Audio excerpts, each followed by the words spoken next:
a lot of you guys listening probably don't know much about fighting roosters, but if you fight roosters, and one of the roosters, he can be the baddest cock on earth, but if he gets beat one time, he won't be the same the rest of his life. All it takes, and he can even make a full recovery, but he's just like mentally he never realizes it, and he gets beat one time, and he's not the same the rest of his life, man. And dude, I just relate to that so much, man. And I'm sure a lot of people listening can too, who have had a setback, who have made a big mistake, who have had an injury, and they find themselves years down the road never really attempting to go to the same level that they were going prior to that mistake or prior to that injury. I mean, it's just countless times in my life that's played into my reality, and we've never talked about it on the podcast.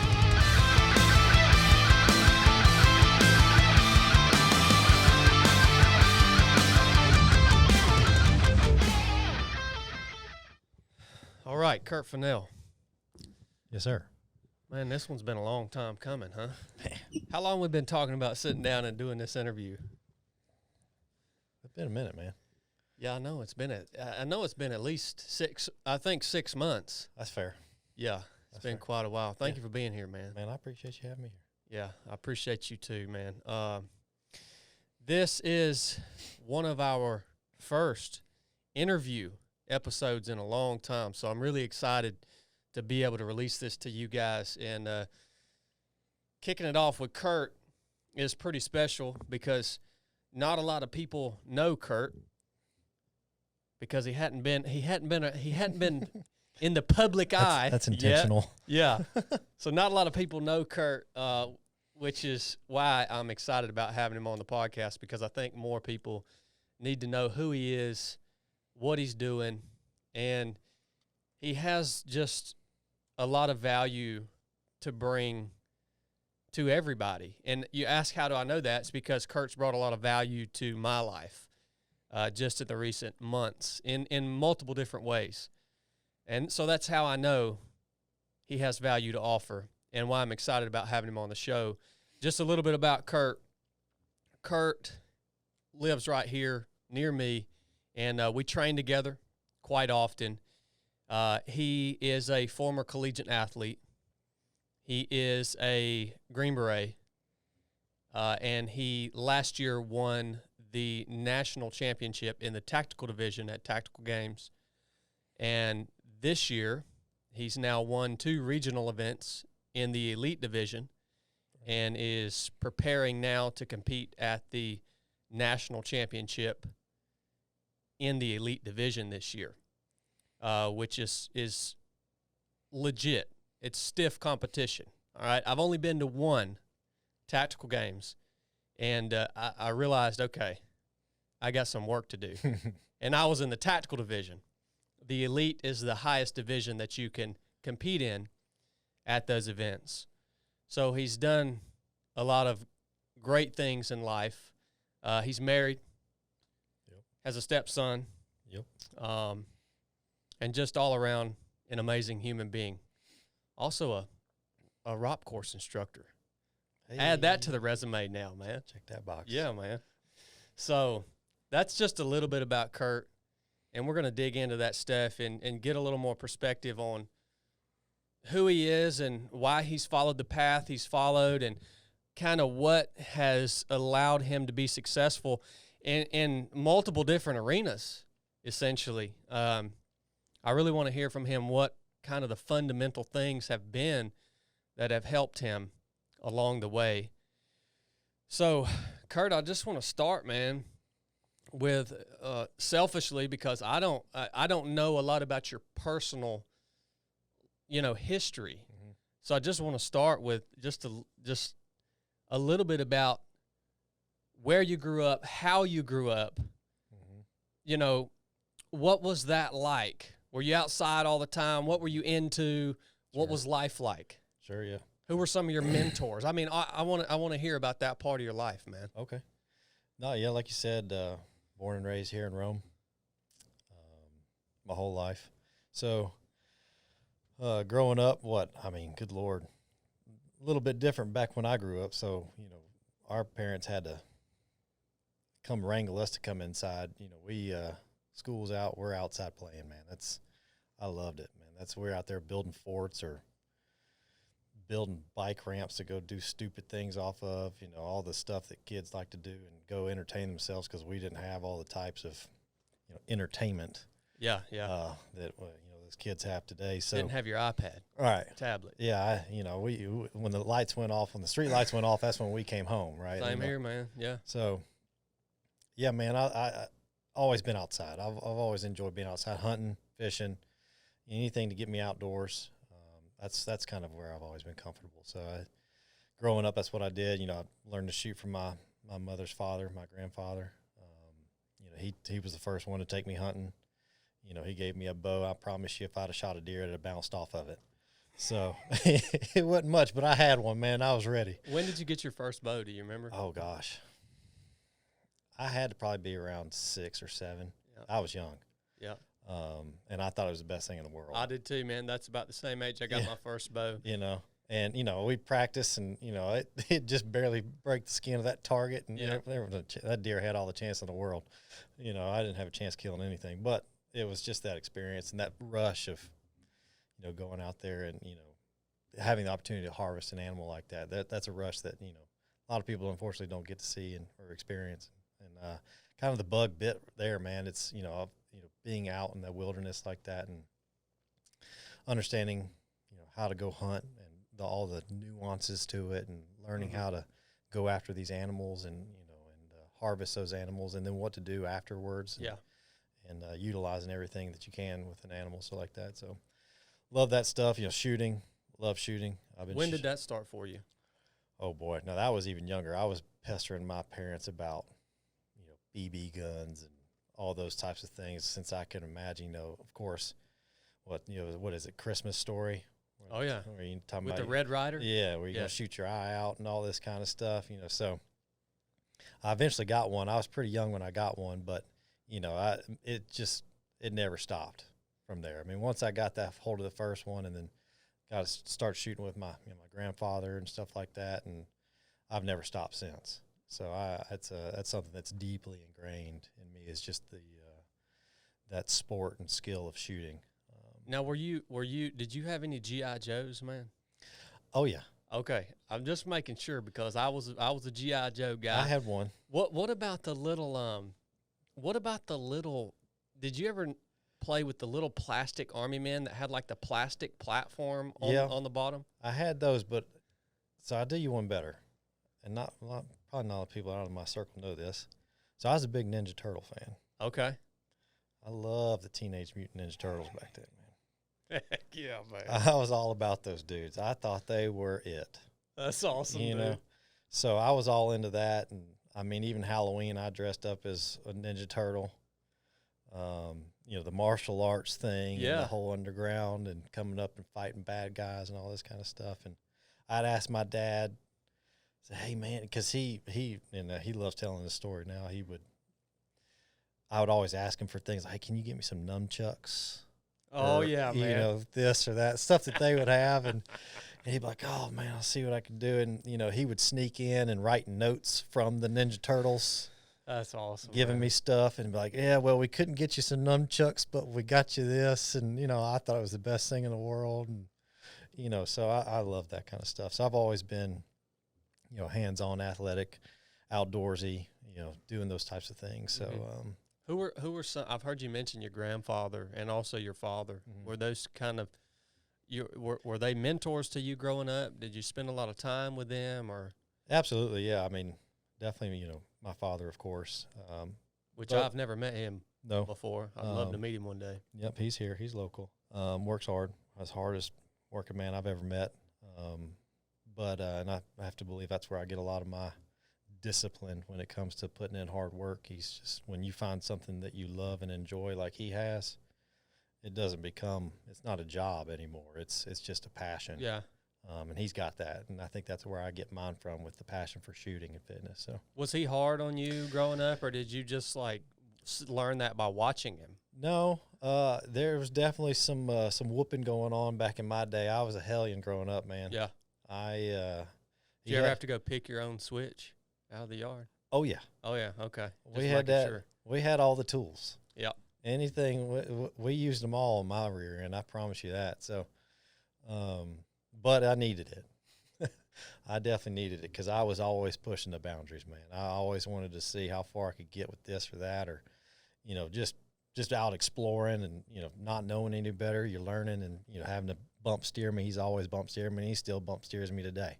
And I appreciate that. And I definitely look up to him and his hard work and what he does and what he's done and what he's created through all his own hard work. Massively appreciate that and respect it. Mm-hmm. And then he was an athlete, Kentucky. So was his father, both incredible athletes, just hard-nosed. Back then, those days, man, that was a different game. Football players? Football players. Okay. Different sport back then. I mean, the stories that I've been told are will put some chills down your spine about how things were back in those days, and it just makes you appreciate the level of intensity that those guys have. So, yeah, definitely get a lot from those guys. That's awesome, man. Any brothers or sisters? Nope. I'm only one, just man. Just you. No I'm all I could handle, man. What about your mom? Were you were you close to her? Are you still close to her? Yeah, oh, absolutely, yeah. I love my mom. She was always the one doing anything she could for me growing up. She took care of the house, made sure I was fed, and she was always trying to participate in any activities and sporting events and making sure that she was there and getting me where I needed to be or get me what I needed, and that's awesome, all those types of things. So definitely much appreciation for all that she did for me growing up and stuff like that. Well, coming up before you made it, or before you decided to go to college, how were those years of life? Kind of early teens. Did you hit a wild spell? Did you stay on track? I mean, what were those years like for you? Man, those were some interesting years. Definitely wouldn't say I stayed on track. I definitely got off track. I had some deviations occur in my life that could argue for the better. Potentially, I'm sure they changed some things in my life that I can't understand now, but I had to go some different places and finish up school in another state. No kidding, man. Yep. And so through that, though, I met some incredible people, and it was kind of a wake-up call to the reality of the situation of some things. And so it was good for me, but I was still able to stay on the track that I wanted to be on with playing collegiate football. When did that begin for you? What age playing ball? So I started when I was in 6th grade. Okay. So I started late. I didn't really get into football. I was all sports. Anything I could play sport-wise, I played. But I didn't really get into football till middle school. And why, I'm not real sure. Maybe I just didn't show an interest, and my parents never really pushed me that way or whatever. But I played every other sport you could growing up from, heck, before I could even dribble a basketball, I was playing basketball, right? So, soccer and those types of sports at the YMCA here locally. So that was the track then. Like that was when did you decide? Like at what age did you decide? Okay, I want to take this and play in college. Yeah. So I mean, I always knew I wanted to play at the next level. In what sport? We can go in deeper about the decisions I made and how I may wish some of them may have been different sitting where I am now. Yeah. Knowing what I know now, right? We can go down that rabbit hole. But I always knew I wanted to play at the next level. And for some reason, I chose football. I loved everything about it. I loved the team aspect of it. I loved, the tenacity of it, the discipline you had to have, what it took to be good at that level because I wanted to play in the SEC. And, you know, seeing those athletes at that level, I mean, the talent level in that world is incredible. That's interesting that you appreciated all of those aspects of that sport at that young of an age, because I would not have been able to appreciate. Yeah. Well, you know, I guess I got lucky and got exposure to some of it potentially. And, you know, seeing that and understanding it, you know, because I played other sports. You know, I was successful in soccer. I was successful in golf and baseball and basketball and, you know, and lacrosse. You know, I did a bunch of everything and was successful at it all. But I knew that, and, you know, this kind of goes back to something you talked about the other day, right? I knew I had to kind of hone in on one. Yeah. Right, that singular focus, right? And so that's what I settled on. I was like, you know, this sport is one of the most challenging and most difficult potentially to get into the next level and then the next level, right? It is hyper competitive, and I am a ultra competitive person. And so I thrive on that challenge of, can I take myself to that next level? Yeah. Do I have what it takes? Even at that young age. Yeah. So I always appreciated being, and now I took advantage of myself, and I didn't really have the discipline that I have now when I was younger. I just happened to have raw talent. I was athletic. I was very athletic. I could show up and put out, and it drove my coaches nuts. It drove my dad nuts. But I never really understood it, because I was like, well, what does it matter? I show up and I'm doing what I'm supposed to do, and I'm doing it well. I'm excelling, you know, I'm making all state this or all team that or whatever. And I never really truly understood what hard work was and what true discipline to your craft was. Yeah. Until later in life. Do you that's my next question was, along that journey leading up to playing college ball, what were the things that hindered you? Like, Myself. And was it the fact that you didn't understand those aspects of hard work, and was it like, absolutely? Yeah, I relied on my raw talent too much.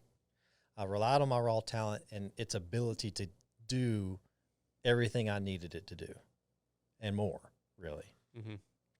Had I had the discipline that my father was trying to instill in me, had I harnessed that and actually put in the work that I now put into what I'm trying to do, like at the tactical games, had I had that, just even a fraction of it when I was younger, there's no telling what I could have accomplished. So at what point did you realize that was going to be important? Did you have to get to a level where the people around you were better than you absolutely. were? Man, first day, you show up at the SEC, you realize that I may have been the best in my region or whatever, right? You know, all this, that, and the other. But, man, you step onto that stage, especially in the SEC, you know, at Ole Miss, oh, man, like I was at the bottom of the totem pole, man. I then realized, okay, now this is where the hard work starts, because no longer can my talent get me where it needs to get me. I now have to put in the work. I have to get stronger. I have to get faster. I have to study film. I have to do all these things so that I can hopefully get close to where these other dudes are, because the talent, the athletic talent there is unparalleled. It's insane what these guys are capable of. And the guys that I got to play with and next to and practice with, I mean, you're talking about, like, you know, one just off the top of my head, like Patrick Willis. I mean, it's just insane what they're capable of naturally. And then on top of that, they put in the hard work. Now, not all of them did, but because some of them were just, you know, crazy talented. But people like him that would put in the hard work, man, I was just holding on for dear life in that world, man. What's up, guys? My name is Chadd Wright. I'm a former U.S. Navy SEAL, ultramarathon runner, and entrepreneur. So I have the covert pant on from Barbell Apparel. This is my first time wearing them today. As soon as I put them on, I was immediately impressed with just the functionality and the comfort of this pant. It fits me really, I mean, essentially perfectly. It's not too tight, it's not too loose. The fabric is perfect, it stretches, it moves with my body just like we would expect from any pant that Barbell puts out. They set the pockets in the right spots. It has tons of features. They look good, they wear good, they function well. First impressions, I wish I would have had these things a long time ago. What took you so long, Barbell? It's wild to think about how that natural talent and just, you know, your natural gifts can actually become a weakness once you reach a certain level, right? Oh, yeah.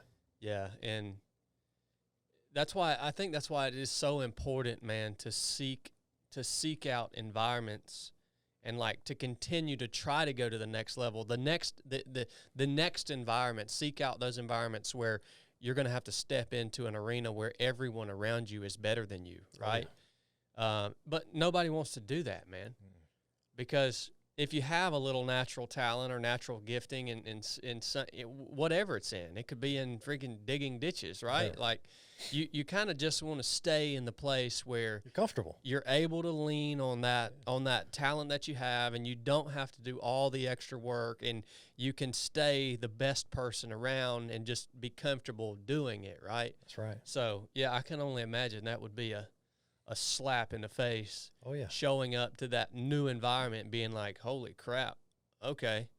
Things got real. These guys have worked hard, have outworked me, and they're more talented than me. That's right. Yeah. So you would have to learn a lot real quick. Real quick. So that's kind of where, unfortunately, at that point, I wouldn't say it was too late, because I'm glad it happened at that point, but that's where things started to click as, okay, like I have some talents.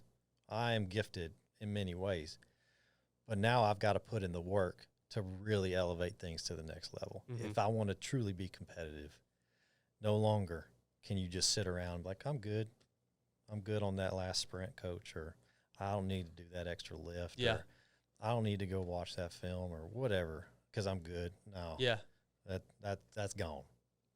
Was that a decision that you had to make? Like, I don't think it was a decision. I mean, you either going to do it or you're just going to get shown the door. Because, so it's a necessity. Oh, it's a necessity at that level. You know, I mean, that world is so hyper competitive, and it's part of the problem with that world is that it's almost so much business like. Mm-hmm. You kind of lose some of the sport there. Yes, the sport of football is the sport of football, but at that level, it does take on a level of business. And if you're not meeting the criteria in that business, in any business, you're going to get shown the door. Yeah. So, you either got to put in the work and get to the levels that they need you to be at so that you can be competitive and contribute, or they're not going to waste their time on you. They don't have the time to do that. This is a business. We got to keep the machine running. And if you're not willing to put in the work and time, we don't have time for you. Mm-hmm. Mm-hmm. So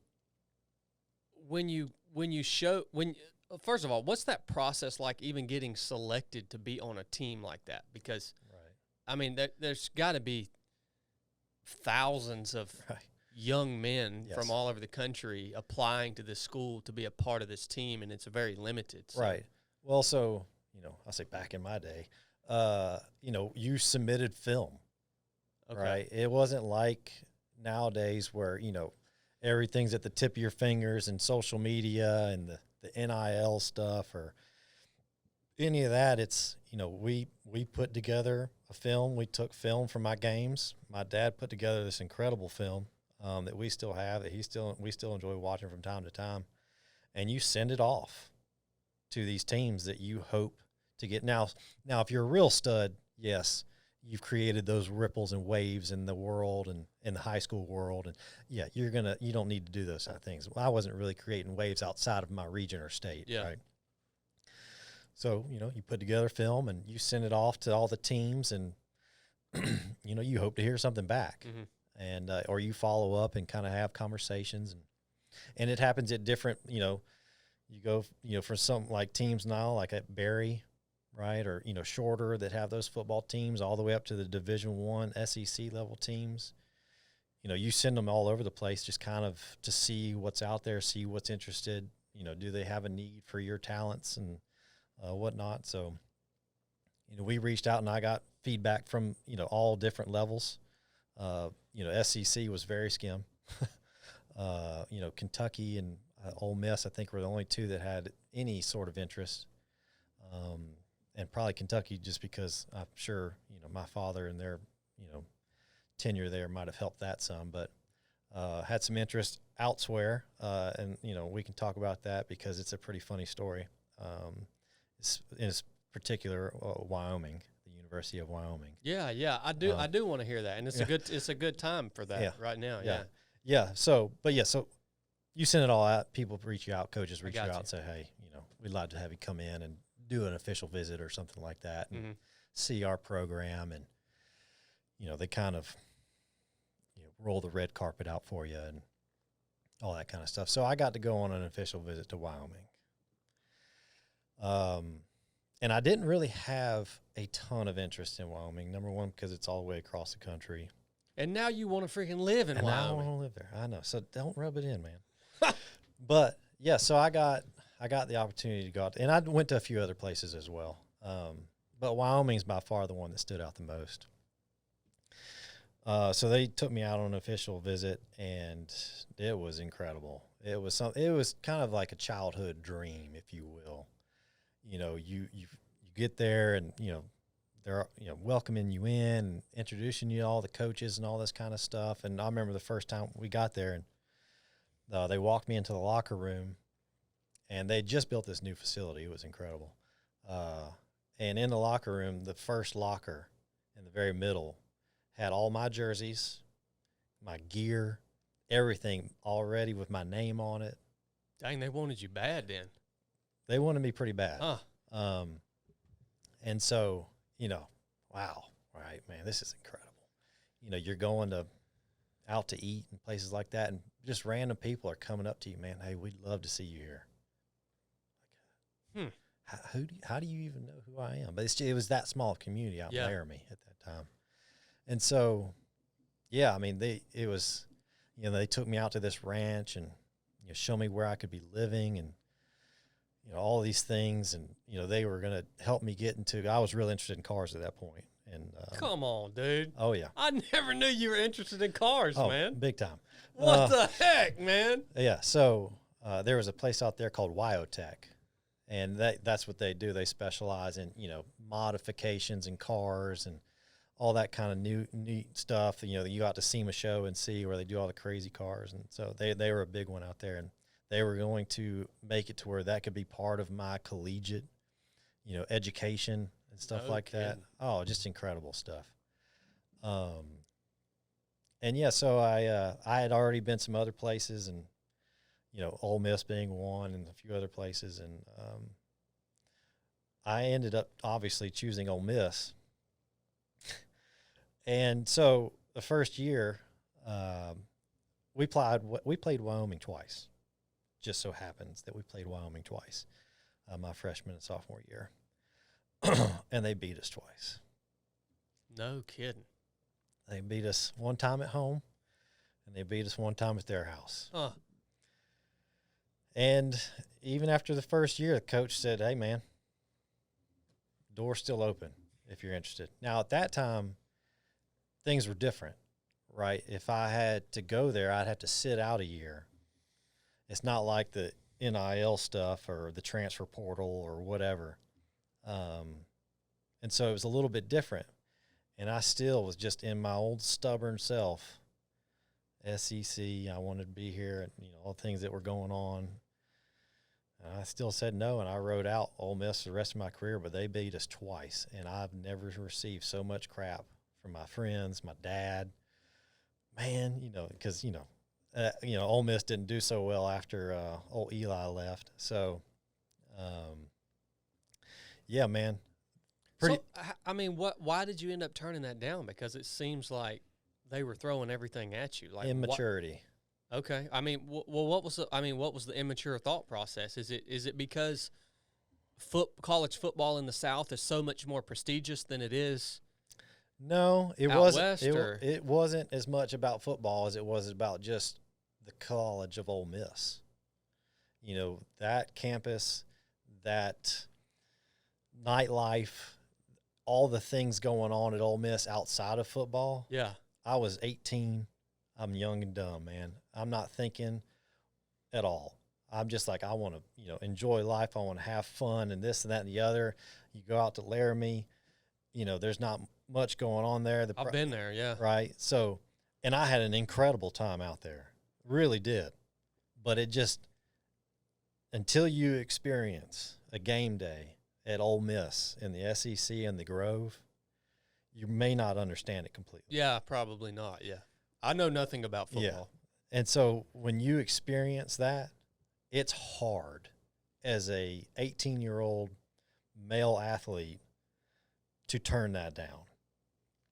And I just wasn't thinking the way that I had been raised to think. I was just using immaturity and just young and dumb, and I turned it down. And the guy that they ended up bringing instead of me, I'm pretty sure he ended up getting, drafted into the pros. I would have played all 4 years, potentially 5, had they, and my career at Ole Miss basically went nowhere. Ended up getting hurt at one point when I had a small chance of actually doing something. Ended up getting hurt before it even happened. So, yeah, the regret of not taking advantage of that opportunity is strong. And it's a real hard pill that I seem to try to swallow daily to this day, because I can't imagine what my life would look like had I made that decision, because it would be so drastically different. Yeah. As far as an athletic career. Yeah. Yeah. Yeah. Potentially. Yeah. No, I get that, man, but as you know, every decision that you've made in your life has led you to the point that you're at today. And that's right. You are the man who you are today, helping people and doing the things that you're doing today because of the good and the bad decisions that you've made, man. So, so college football, again, I was honest. I know nothing about football. No worries. When you go to a school like that, I mean, I know nothing about football, but I still know about Ole Miss. Mm-hmm. Like, I know college football in the South, and especially those schools, Alabama, Mississippi, Georgia. It's like, it's huge, man. It is huge. So, I mean, when you get accepted to this school and you choose to go, is this really about going to college, or is this about football? Like, what's it about? You go to college, it as an athlete, for the most part, and I can't speak for everybody, but for the most part, you're going to play football. Okay. I've always wondered that. You're going to play football. Now, you get your degree, and you have to, but let's be honest, you're going to play football, and you are helped along the way to get your degree. Yeah. Now, some athletes are studs, educationally, and 4.0 GPAs, and go on to do things way bigger and better than football. I was definitely not one of those. I went there to play football. Now, I got my degree, Bachelor of Arts. I took graphic design classes and stuff like that. So I got a degree, but at the end of the day, no, it was there to play football. I've always wondered that, man. Yeah, and that's how it is for most that come through there. Even the high level athletes, it's more of just a speed bump. Yeah, because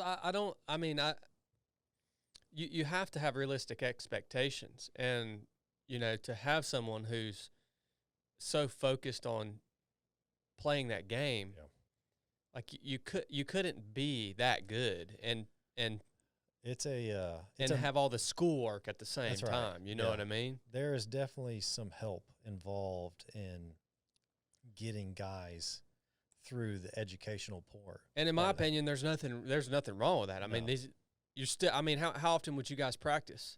Oh, I mean, football is How many hours a day? well, you would only practice what 2, 3, 4 hours a day, but it's all the other stuff that you don't see. Like you got film, you got to be studying. Like I still have my book from the defense when I moved over to strong safety. I mean, it's a book that's this thick, front and back, of just plays, our defensive calls, and all the audibles and options and all this. I mean, it is insane. You got to learn that. You got to learn it, and it's got to be natural because things are constantly changing out there on that field and fast. And if you're not on top of it immediately, then they're gone. They're behind you and they're scoring. So it's impressive, getting to see I got to watch Eli Manning do his thing and listening to him and like his brother, Peyton, listening to them talk and with the way that they would break down defenses and how to go about, defeating them or leveraging weaknesses or whatever. It's literally like a second language. It's beautiful when you watch someone that's that proficient in it, do it and speak it, because you're just like, wow, I never would have seen that or thought of that. And it takes a lot of dedication to be truly, truly a master of that craft, to understand it to where when something happens, so one person moves here or this happens, it changes everything for the defensive side of the ball. And if it just doesn't happen naturally, you're already too slow. Yeah, that's wild, man. I mean, me watching a football game, it just looks like a bunch of dudes out there just dogpiling each other. I have no idea of the strategy. Oh yeah, and the amount of thought and thinking that is happening out on the field in real time. Yeah, and I think that's why I can't appreciate the game. Sure, because I don't understand that. Right. There's a lot. There's a lot that goes into it. Yeah. So how many years did you play at Ole Miss? I was there for 4. I was there for 5 though. Okay. Yeah. So you played for 4 years. Yeah. Yeah. It's funny. Chili the other day, me and Chili were talking about you, and Chili was like, I don't even have to ask him what position he played. He was safety. I don't know how he knew that. Right. And Chili was like, I don't know what a safety is, but apparently Chili said you just go around the field looking for people to just plow over. Yeah. Yeah. So I was recruited there as a wide receiver. Okay. So I was initially on the offensive side of the ball my first year. And it was in a spring game, and I got to go in. I'm just, this is right. This is it, right? This is all I've been working for. And so I got to go in, and I caught a pass coming across the middle, and Eric Oliver, who was the starting strong safety for us at the time, he's the senior. He's always been giving me a hard time since I got there. And so he knew I was coming across that center. So I was looking for him. As soon as I got that ball, he was no more than a foot or two away from me, and it was a violent impact. But just so happened I was ready for it because I knew it was coming. So I went down, but so did he, but he went down and had to go off the field. And apparently had, I don't know if it's true, but, some type of mild concussion, if you will. Yeah. Because he just may have hit me wrong. And after that spring game, they came up to me and asked me if I wanted to come over to the defensive side of the ball. I'll be dang. And so I came over and became a strong safety. Huh. Yeah. So when did the injury happen? All right. So this was my junior summer, right? So I've been working. I haven't really gotten any playing time, just out there just grinding. And one of our starting strong safeties got injured. And so the depth chart wasn't very deep where I was. And so the guy that was behind me was a true freshman, so he wasn't really there yet. And so they naturally kind of work you into special teams to kind of get you out there and, all right, well, if you're going to start being a part of this, whatever. So they put me on the kickoff cover team. And I'll never forget it, of course, because it, sent things the wrong way. But so I was on a kickoff team. We're in practice, just doing, regular kickoff stuff, kickoff coverage. And Dexter McCluster who ended up going into the league, playing for a good bit. Shifty little dude. Didn't weigh 150 pounds soaking wet, but was just lightning, right? Couldn't get your hands on him. And so I'm coming down. Now, I had put on a pretty substantial amount of weight at this point. They bulked me up. I showed up there maybe 180 pounds, maybe. Yeah. And so at this point, I'm a solid 210. Yeah, and you're slim build like me too. Right. Yeah. So that's a lot. They put some muscle on me. Great program, great workout program and food program. So the problem is that my quads were capable of doing things that my hamstrings necessarily weren't capable of doing. Yep. So I'm coming down on this kickoff coverage, and I see Dexter. He's got the ball, and I'm one of the only ones that has a free path to him. So I'm coming to him, and I'm full bore because this is, I'm trying to make a name. I'm trying to make sure that I can cement my place so that I can start traveling with the team and start, getting into these positions. And he makes one cut, and I make that same cut. And as soon as I make that same cut and try to come out of it to where he's going to get him, bang, there it went, hamstring. I felt that thing just immediately pop, and they have it on film. And you just see me rolling across the ground. Dang. And I heard it, I felt it, and trainers come out and help me off, and sure enough, it wasn't a full tear, but it was a partial tear. So I didn't have to have surgery or anything like that. And it was all black and blue. Just all up and down my hamstring, and so I go in to start the recovery process, which their facilities are incredible. Yeah, at that level, the medical staff is incredible. And so I'm going through it and doing all the things, trying to, rehab this thing because, out there I know that potentially I may have just lost all that I've been working for. Yeah, for sure. Right? Yeah. The hamstring is a pretty important piece of equipment. And it's a big one too. It's a big one. Yeah. So I'm trying, and, this time we have Coach Ed Ogeron is our head coach at this point. And we were, mid-season, and they were wanting to see if I could go. And so, I'd been going at this point for, 4 or 5, potentially 6 months at this point, about 5 months. And I hadn't really run on it yet, was scared to run on it because I knew if I injure this thing again, it's probably not going to do me very well for the rest of my career at this level. So we bandage it up and tape it up, and, I come out, and I'm working through it for a few days, and I'm like, all right, it feels good, but I haven't gone anywhere near 100% yet. And as a strong safety, coming out of, a break and stuff like that, you're really relying heavily on that hamstring cutting and stuff like that. And so I go out to practice, and, I'm dropping back in coverage, working into it slowly. And I'm like, all right, it's time. Like I got to figure out this because they're giving me a potential opportunity to go out there and play. And maybe not play, but be on the depth chart to have that opportunity to cycle in. And so I go what I would consider 100%, and it gave way again. So after that season was over, I went to the head coach, and I was like, hey, man, I think I'd like to enjoy college for a little bit. And so for the last year, I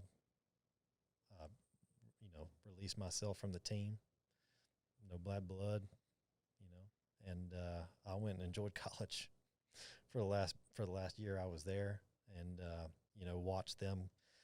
Football season comes around, and heck, I didn't know what to do with all the time I had. Yeah. It was crazy. So was that a hard decision for you, or like? Well, of course. Did it like?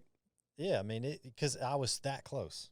Yeah, exactly. I'm there. Like I've worked, I've put in so much time and effort and working with these dudes and the training staff to get me there, and then for it to all just be taken away within a matter of seconds, you know, is, you know, then we're talking about not knowing it, but, you know, a lifetime of work. Yeah. You know, it's a leading since sixth grade. Yeah. Yeah. Is gone.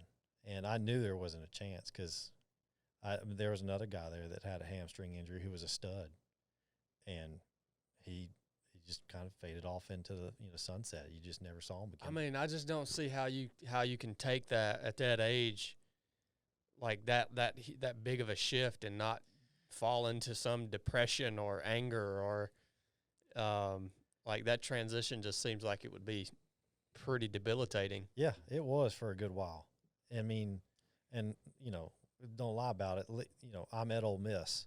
It's known for its parties at that time. I mean, it was ranked in, you know, I don't know how they rank party schools, but it was in the top 5 for a while there. You know, so I just kind of buried myself in enjoying college, like the way my roommates were enjoying it. Yeah, yeah. You know, I had roommates that didn't play sports, you know, so they respected me, and they would try to be quiet, and you come home at reasonable hours and stuff like this, you know, because I'd be getting up at 5 a.m. to go work out and coming home, whatever. But, you know, I remember the first day I was like, guys, what do you do? Yeah. When because, you know, you don't go to class all day during college. They're like, well, you know, we got this thing called happy hour. I said, well, I guess that's what we're doing now. So yeah, and I would think that would be one of the most difficult parts about it is being for the first time in a long time, like not having this thing to focus on. Yeah. Yep. Yeah, man. Yeah. So it was, I did get into some martial arts. So, you know, I just being competitive, after, you know, some things squared away with that, I was able to get into some martial arts and kind of buried my head into that for a little bit, and enjoyed it, and did that for the rest of my time while I was at Ole Miss. Okay. You know, you said something a minute ago too, man, that I want to go back to. You talked about that injury, and you talked about how you were scared to go back to that 100% effort, right? Because you didn't know how that injury was going to respond to it. Like, you get to the point where, yeah, it's feeling better, but I still haven't pushed the way I know I can push, and so I think it's really cool that you're honest about that, because I don't think a lot of people are honest about that. When you have bad things happen to you in life, right, it can cower you. Sure. And you can potentially never recover from it. Oh, absolutely. It's like I don't know, a lot of you guys listening probably don't know much about fighting roosters. But if you fight roosters, and one of the roosters, he can be the baddest cock on earth. But if he gets beat one time, he won't be the same the rest of his life. That's right. All it takes, and he can even make a full recovery, but he's just like mentally he never realizes it. Yep. And he gets beat one time, and he's not the same the rest of his life, man. Yep. And dude, I just relate to that so much, man. And I'm sure a lot of people listening can too, who have had a setback, who have made a big mistake, who have had an injury, and they find themselves years down the road never really attempting to go to the same level that they were going prior to that mistake or prior to that injury. I mean, it's just countless times in my life that's played into my reality, and we've never talked about it on the podcast before. But you know, one of the biggest mistake I ever made in my career in the Navy, you know, I got sidelined for 8 months, and I remember getting back into a platoon after that, and I remember one of my chiefs coming up to me and being like, "Hey, man, what happened in the past happened in the past. Don't freaking hold back, because that'll get you killed in that job." Right. But even I'm dealing with it right now with this injury with my leg. Yeah. I'm dealing with it right now, man. I'm scared to go 100%. That's why I didn't go to the tactical games the other weekend. Yep. It's like I knew if I was there, I knew I would go 100%. And I was afraid to do that because I don't know how it's going to respond. That's right. And there's nothing wrong with giving it time. Sure. But you know, you can't let that thing, whatever it is for you listening or watching, you can't let that cower you for the rest of your life. Don't let it handicap you. And I just love it how you were so honest about, I was afraid to push to that 100% again. But when it was time, you conquered that fear and you did it, and it responded the way it responded. Yep. But at least you know. Yeah. At least you didn't just go on for the next 2 years just at 85%. Right. No, you know what I mean? No, there's no way. I mean, you know, that's just not my mentality, right? If I can't go 100%, I'm going to figure out why and try to figure out a path to get back to that. And you know, there's just no way I would ever let that handicap my desire to go where I want to go or achieve the goals that I'm trying to achieve. Like, you can't do that. I mean, and that can apply to so many things in life. And it doesn't have to be a physical injury. 100%. You know, it can be, you know, it can be a mistake. It can be a mistake. It can be mental. Yeah. You know, it can be things that happen in your past. Like, if you allow that to handicap you and keep you from doing things or accomplishing things in your life because you're holding on to that baggage or that scar or whatever it may be, man, that's just not a good way to live. No, man, and your mind's gonna creep in on you, especially at the age we are now. Like, I'm dealing with that right now, dude. Like, in real time. Oh, like, your mind's gonna start creeping into you, and it's gonna start saying, "Well, Chadd, well, Kurt, you're just not as good as you were." That's exactly right. Like, you're not really gonna be able to go harder or faster or further than what you have already been. Your mind tries to tell you those things, man, especially when you're dealing with some setback or some injury. Yeah. And nobody ever talks about this, man, because nobody wants to be honest about the fact that, man, I'm scared to go back 100% right now. Oh, absolutely. You know, but it's like at some point you got to try it and see what happens. 100%. And you know, like I had that hip thing going on, right? Yeah.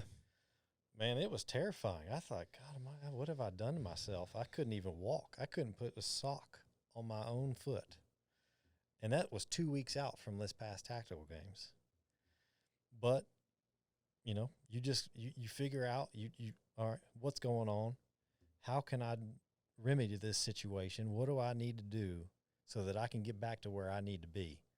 Don't use that as a crutch, right? Don't use it as an excuse. Okay, I've got this roadblock. How do I deal with it? And, you know, I found ways to deal with it, and luckily it cleared itself up. Mm-hmm. And I went out and handled business at the tactical. Yeah, man. Yeah, that's just, I just had to touch on that because I've never talked about it on the podcast before and never really unpacked that. But I think it's something that so many people are currently dealing with right now. Absolutely. You know. But to get back on track, man. Sure. So that last year, you just leaned into I was having a great time, college.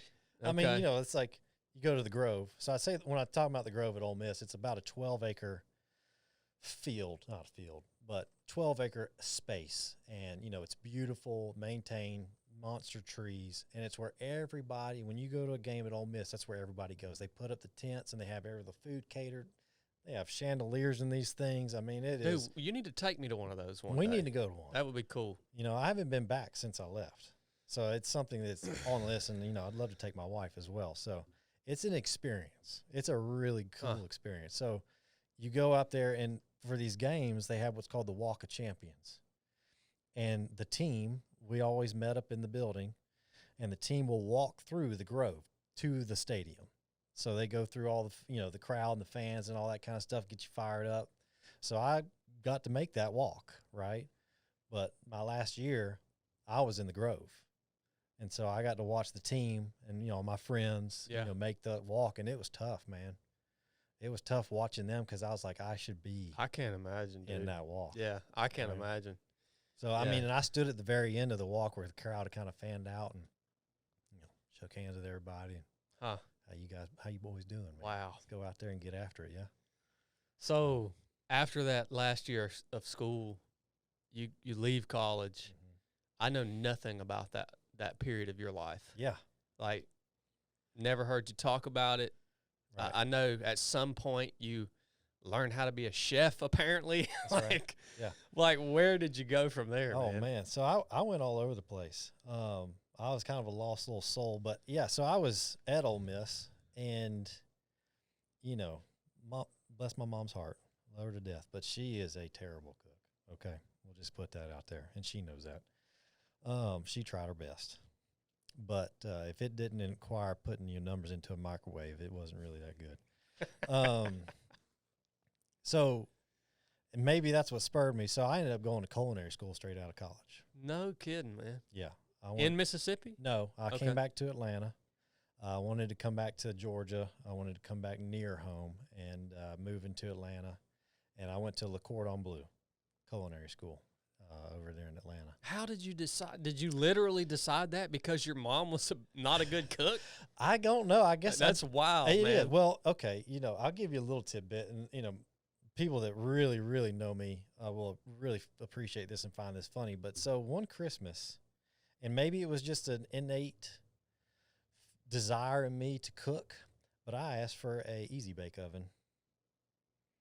Now, that was not necessarily marketed towards men, boys at that point. Yeah. But I wanted that. So this was as a child? This was as a child. This was as a child. I wanted that easy bake oven. So interesting. I've always enjoyed cooking and creating things, and I'm sure they were absolutely terrible when I was younger, but I thought they were the best thing ever. So I just kind of always enjoyed it. And, you know, when I was in college, I'm living on my own.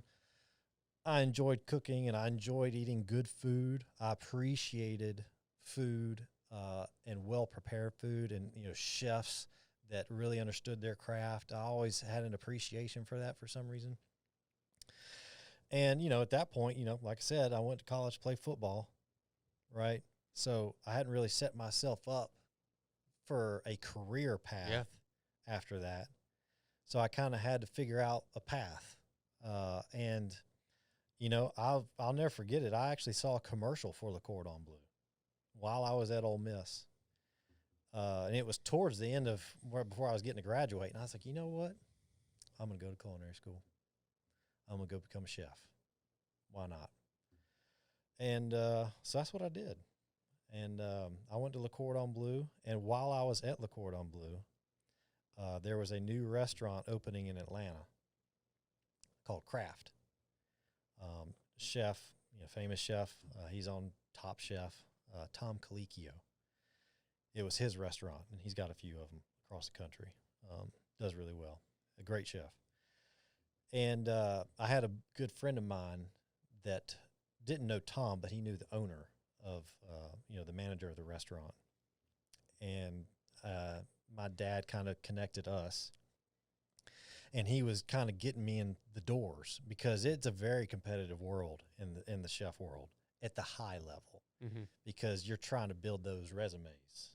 So you're like, hey, look, I worked here. This is why you should hire me. That type stuff. And so I showed up to Kraft. I was all of, you know, maybe a few months into culinary school. So was not very experienced and had sure as heck never been anywhere near a kitchen of this level. We're talking high-end dining. And I showed up and did what's called a stage, which basically you work for free for a night. You go in, they just kind of put you somewhere and allow you to work, and they kind of, you know, watch you or pay attention to what you're doing and just kind of evaluate you and see if, you know, they actually are interested in giving you a job. So I didn't really expect much. I was just more or less just trying to get my feet wet and kind of see things out and go do it. And I'd done that at a few other spots around Atlanta. But this was by far the most prestigious one. And at the end of the night, the head chef, Kevin Maxey, he offered me a job. And I was like, what? I was like, you said the guys that I was working with all had 10-plus years of chef experience. And had you hadn't even graduated from this program yet? Oh, no. I'm maybe even not even halfway through. Wow. The culinary program at Le Cordon Bleu. So I go back the next day to the school and I talked to some of the instructors I'm like, hey, I took a job at Kraft. I got offered a job at Kraft last night for full time, and they only did dinners. And they were like, "Are you serious?" I was like, "Yeah." And I was like, "I'm trying to figure out what to do." Mm-hmm. They're like, "You need to withdraw from this school, and you need to go take that job because you will learn more than we can ever teach you here. Yeah. And on top of that, you'll get paid for it. You're paying us right now." Because the things that you will learn, and they were dead on, because the people that I was around, the level of talent in that kitchen, especially the prep cooks, the cooks that you don't ever see or hear about, the guys that they had down in what we called the dungeon, because it was underneath ground literally, but it was a beautiful prep kitchen. It was incredible. I'd never seen anything like it. The amount of stuff, I mean, the first day I came in, they had a 600, or yeah, it was close to, I think it was around a 600-pound halibut on the table. Holy crow, man. Just a monster of a halibut. And then he said, "You ever seen it?" I was like, "No." He goes, "Well, here, stand right here. I'm going to show you how we break this down." Wow, dude.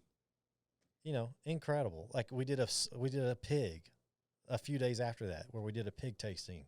You got to taste each part of the pig, and we prepared each part differently. You know, learning about all the, different types of mushrooms and grains and sauces and techniques and all this kind of stuff and things that it was incredible. Were you ever able to decipher or ask that guy why he gave you a job after? I mean, I just had a knack for it. Okay. Did you know you had a knack for it? Kind of when I would touch food, it would work. I understood what was going on. I understood seasoning and taste. Okay. And I understood the base, because really cooking, it really comes down to a few basic principles and understanding those principles very well. And then they kind of branch out from there, and you got some offshoot techniques and some random things like sous vide and some other stuff. But, there's a few basic principles in cooking. As long as you understand those and can execute those well, you can do, and then you can just perfect them and learn different ways of doing those things. It's not that challenging. But it made sense to me. And I loved the pressure, right? I'm a competitor. Yeah. And unless you've ever been into one of those types of kitchen, I'm talking about a high-end, fast-paced kitchen. Most kitchens, there's a few dudes on the line. They have a ticket come out, and they can all read the ticket, and, okay, I'm doing this or that. At this level, you have one guy up at the front, who's the sous chef, and he's running the whole line, and you have stations, right? Now, he'll call the ticket out, the whole ticket, and it is up to me and to hear everything that I'm responsible for. Remember it. Now, that's just one ticket. There could be 20 on the board. So I've got to remember that, and I've got to time it with the meat station. Holy crap, man. The fish station, the veg, right? I got to know if there's appetizers coming out. I need to know if there's a certain thing that they ordered from my station that takes a little bit longer. And I don't have a ticket to look at. Yeah. Now, I can go to the board real quick if I need to, but it's all based off memory. It's wild. And the pace that you move at, it's banana land. It is the most insane controlled chaos I've ever seen in that type of atmosphere. Wow, man. Dude, no wonder you don't have any trouble remembering stages at the tactical games. Yeah, that's a walk in the park. But it's nuts, man. But yeah, I enjoyed it, but it was a bit much. And then, I mean, you'd have to be exhausted at the end of a shift. Man, talking about wore out, buddy. And what were you doing, for fun during those years? I mean, just hanging out with my friends. We'd go to bars, go to clubs. It's ATL, man. Back then, it was hot Atlanta. Were you living in Atlanta? I was living in it. Come on, man. Oh, yeah. I was down in the beast, man. Okay. I have no interest in going back. Yeah. But while I was there, I had a good time. You know, I've got a lot of great friends in Atlanta. Still to this day, keep up with them very regularly. Still see them regularly. Still like to go down there because it does have a lot of great food. But I much enjoy all the other things that are going on in that place. So how long were you there doing that job? Not very long. I lasted, I want to say it was a couple of months I was in that place. And the reason why I got out, number one, I was getting burned out because the head chef he's a great chef. And he's done very well for himself to this day, still in Atlanta, has done very well, still has multiple restaurants from my understanding. But it was not very enjoyable to work underneath him at that time and point in his career. Mm-hmm. And it was pretty miserable. And that was that feeling was mutual across all the other chefs that were there with us. Yeah. He was pretty hard. It was pretty challenging. And that restaurant's no longer there either. It didn't last much longer after I left. It kind of fell through the bottom. I think the management and some other factors weren't doing good because the food was incredible. Yeah, you can have the best product in the world, and if you have terrible leaders and terrible managers, it don't matter. It don't matter. It really doesn't. It don't matter. Yeah. Yeah, so it's no longer there. I think Del Frisco or Del Monaco or some type of steak restaurants there now. So leaving there, what happens next? Yeah, so I'm still in Atlanta, and you know, so I went all over the place. I did insurance adjusting, where you're going out and adjusting insurance claims. I did pharmaceutical sales. You know, I have a good close family friend here in Rome that gave me an opportunity to have the Atlanta territory, which is an absolute shark tank of a territory for pharmaceutical sales. So I did that, you know, for a good while. I started my own business with some friends, a document security business, you know, shredding documents and digital storage and all this kind of stuff. Yeah, I did a whole bunch of good stuff. No kidding, dude. Yeah. I had no idea that you did all that. Oh, yeah. I bounced around a good bit. Just, you know, I think we've had this discussion. It's, you know, it was never so much about chasing the money. Money's necessary, right? And money's good. We like money, but I just was never truly enjoying what I was doing, right? I was doing well, was successful in the things that I was doing, but I never really, you know, my dad always told me, you know, it's like you got to be, at the end of the night, you got to lay your head on the pillow and be happy about what you did that day and be looking forward to what you got coming the next day. Yeah, right? man. And I just wasn't there. You know, I'd be dreading, oh, God, I got to go do this or whatever. So, you know, bounced all over the place, did this, that, and the other. And then by that time, I ended up going down to Florida for a little bit. Funny story. Went down to Florida after I'd done all that stuff, and that's years and years. Because I did each one of those things for a year or two or more. Okay. So, yeah, I didn't just jump in it for a month or go out. And I did some other chef stuff as well in there. I would jump in because I was just so comfortable in that world. And that's still something you're passionate about. It just sounds like it's not something you wanted to do for a living. No. So, but, you know, that's where I get to where I went down to Florida. So I go down to Florida and in Destin, and I'm staying down there. And a good buddy of mine's like, hey, man, I was like, they're opening a restaurant here, and they're looking for a chef. I was like, I was looking for work, you know, I'm trying to figure out what I'm trying to do. I was like, all right, you know, I'm comfortable in that space. I don't have to learn anything new, really. And yeah. I can jump in, and I know I can be comfortable, and I'll just learn the systems or whatever. And so I go, and I kind of tell them my background and where I've been. They're like, come on in. Like, we'd love to have you. And so they had already hired a head chef.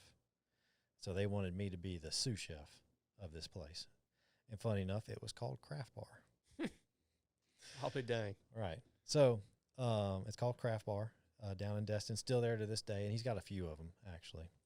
It's attached to a liquor store. And so, yeah, but I was doing that, and then the head chef quit about maybe a month in, maybe. And this was I helped set up the kitchen. It was brand new. So he quit, and they offered me the head chef job. So I was running the place, enjoying it, having a fun time. But the problem with the restaurant industry, and it may not be everywhere, and it's not everywhere, at least not at the high end, is that the people that you are hiring and working with and have access to, there's no real barrier to entry in that world.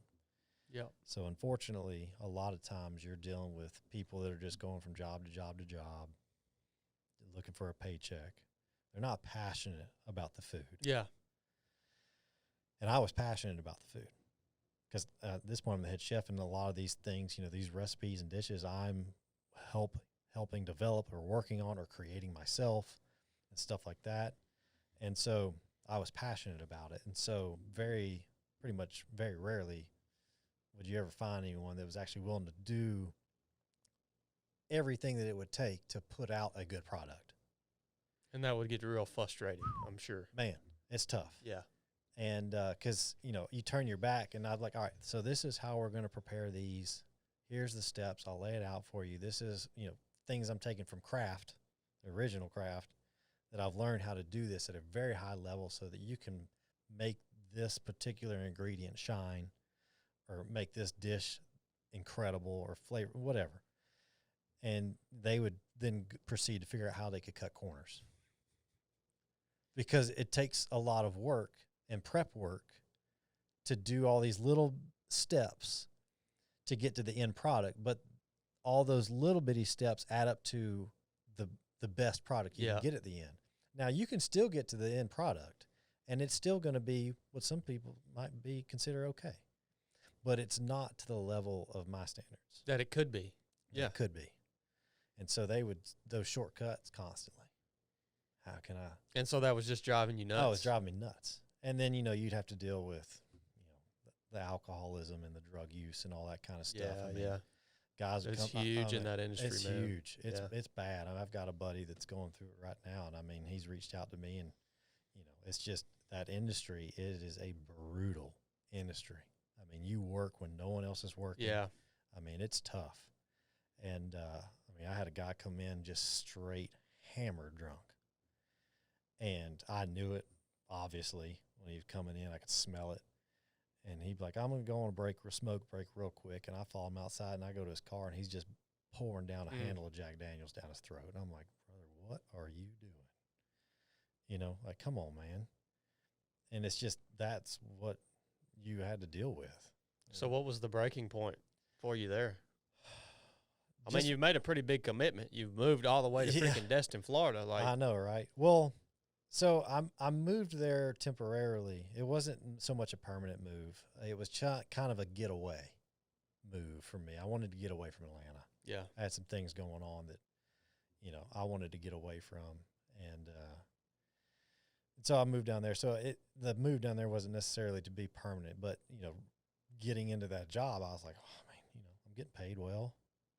It's a good restaurant. They're doing good things. I enjoy it because I can be creative. But, man, I was tired of being a professional babysitter. That's what I was. Everybody's got problems, and I got to deal with them. And all, the food cut corners or this, that, and the other. How can I still get to this without having to do all that? And just the laziness and lack of desire. Like I just, is it 2 weeks yet? Did I get my paycheck yet? Oh, yeah. So at that point, I think it was around Thanksgiving or something like that. I was like, look, Gary, he was the manager at the time. I said, look, man, I said, I just don't think this is going to work out for me anymore, buddy. I said, I'll give you all the time you need in the world to find a replacement. And he's like, don't worry, we already got one. I was like, awesome. And to this day, it's still there, still doing well, still got a lot of the same menu items that I help work on. And I enjoy going by there. I think there's a manager still there that I know. It's always fun to go back by because the drink program there was incredible. So that was one thing I really did enjoy is like the guy that they had there when I was there was an actual mixologist. And he loved it. And he was passionate about it like I was the food. So we would come together. He'd bring me back a drink. He'd like, hey man, what can we pair with this? I'd, sip on it, taste it. I got you. And I would put together a dish or something like that. And we did dinners and tasting menus and stuff like that. And he would make the drinks and I would make the food. And it was great. It was fun. But yeah, it was time for me I just got tired of dealing with the professional babysitter aspect of being a head chef and that level of kitchen. So yeah, I moved on from it and then I came back to Rome. Back to Rome, man. Back to the homeland. Full circle. Oh yeah. Huh. Yeah. Yeah. And then, so what? I'm back at Rome trying to figure out what am I doing, Here we are. I'm back. When you come back to Rome, where do you live? I'm back to the parents' house. Okay. Yeah. Went back to the casa, kicked that door open. Hi, I'm back. How old are you at this point? Oh, I'm early 30s. Okay. Yeah. Probably about, maybe 31, something like that. Okay. And, just trying to figure out what to do with my life in general. It's kind of at that crisis point. Like I've tried so much, never really enjoyed this or that. I got back into insurance adjusting for a little bit because I had a good friend that has a relationship down in Atlanta with a big firm that I'm good friends with. I did that at the house because I could do it remote. And so I did that while I was at home, but eventually it got to the point to where I was getting pretty frustrated with myself because I didn't really have a path. Yeah. And obvious frustration from my father and my parents because I'm sure as heck they didn't want me. I know they enjoyed me being back home, but, Well, at this point, it sounds like it's been quite a while before you really had something like in stone, like, oh yeah, this is it, man. Yeah. No, I hadn't had anything Yeah. like that. Yeah. That's not a good place to be for guys like me and you, man. No, it's not. No. Nah, not at all. We can become very destructive. Yes, you can. Yeah, luckily, the fitness aspect of my life had always been constant. When I lived in Atlanta, even as a chef, which was very challenging, I always found time to get it in at the gym. Yeah. I always appreciated hard work in the gym. And, I had buddies that would go with me, and I'd whip them in shape, and it was fun. So that had always been a true constant in my life. And so when I got back to Rome, I found CrossFit Rome. Because at that point, when I left Rome, CrossFit Rome wasn't here. CrossFit was still in its infancy. Yeah, yeah. So, yeah, it's when I found CrossFit. And so I dove head in first to that and, tried to be competitive at it. Even went out to Arizona for a few months and lived out in Scottsdale and trained at this place called OPEX to try to see if I had what it takes to, be a competitive CrossFit athlete. And, out there I got to rub shoulders with some games athletes and stuff like that. And, they, next level stuff, man. It's almost kind of like showing up at the SEC again. Yeah. It's I bet. like, here we go. I thought I was in shape. Mm-hmm. Oh, no. Yeah. No. That's kind of how I felt the first couple times I trained with you. Yeah. Yeah. No, man, shoot. Well, you can ask, Glenn Getchell, big, buddy of mine over at CrossFit Rome. Likewise. Just take a moment. Glenn's been on the podcast. Oh. That is a man. Incredible, man. He is a man. Yes, he is. All right? Yeah. That dude's incredible. Yeah. I just, when you mention that name, you just have to take a pause to Absolutely. say that's a man right there. And that family as well. But he was, Coach Getchell coached me in football in high school. So that's how I know his family, all, early days. So we go way back. And I remember my first workout at CrossFit Rome. This is before they had any type of on-ramp or any type of welcome intro to this or that. And he took me in the back in the dungeon, which is no longer there. Mm-hmm. And he kind of wrote down the workout that we were about to do. And I was like, all right, cool. I was strong, somewhat fit individual. I was working out at Velocity at the time.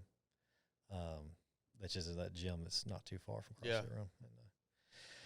And we did this workout, and I promise you, I'd about daggum near died. It was brutal. Yeah. And I mean, at that point, he almost might have been, he was in his late 40s at that point. Yeah. And he crushed me. Absolutely crushed my soul. And I just loved it right then. I was like, oh, this is it. Yeah. Yep. Did you start back hunting again when you moved back to yeah. Rome? Because I've scrolled back through some of your old Instagram posts, and it looks like there was a period of your life where that was a huge part of your life. Like I saw a lot of posts about you getting out and hunt whitetail, elk, the whole 9 yards. Oh yeah, that's always anytime I could come back to Rome, and I always tried to time it when it was season. Yeah, deer hunting season in the fall. I'm in that stand. I was surprised to see how I didn't know that you were so into that, into hunting, because that. So you talked about your fitness being the standard that's been there throughout your whole life. Hunting has been that for me. Yeah, that's been the one thing in my life that has lasted since I rode on my uncle's shoulders down to the first tree that a coon dog had treed a coon on. It's like from that point, that's been the thing that stayed with me through my whole life. And when I saw that was such a huge passion of yours, it surprised me, because it's not something that you do a lot of anymore. It doesn't seem like, but well, I mean, even when I lived in Atlanta, I would come back. You would still come back. Oh and hunt. yeah, absolutely. I'd come back during the season. I mean, my girlfriend at the time, I brought her back, introduced her to it. So it was, I always tried to make time to come hunt, because, something about, and this, I mean, something about getting out in those woods, and it's nothing but you in those woods, and it's just quiet. Yeah, man. It is a place of peace. It is. And you can just shut off, and it's just you in those woods, and hopefully a deer or two. Yeah. And it is a place to go out and just kind of turn the world off. Leave everything else behind you, your phone, whatnot, and just forget about it. And I needed that from time to time. I have too, man, so much. Yeah. And when you really get into it, and you want to start taking some nice bucks or nice animals, there's a lot of strategy. There's a real craft behind it. Oh, absolutely. That's something I've always kind of had a knack for, deer in particular. Yeah. But that was cool. We'll have to do some hunting this season together. Oh yeah. I hope we're able to get out and share that experience together. For sure. We'll definitely make that happen. Yeah. Absolutely. So back in Rome, getting into CrossFit, thinking you might want to be competitive there. Right. I mean, at what point does the military enter your mind? Yeah. So it had always kind of creeped in and out of my life at certain points. Yeah. After, this is after college. It definitely was never there before college or anything like that. But I always kept getting opportunities to go do something new. And like I said, I was successful at all the things for the most part that I did. And so it wasn't until I got back to Rome and I was kind of like, all right, where am I going? What do I want to do? I want to take advantage of the skills and talents that I have.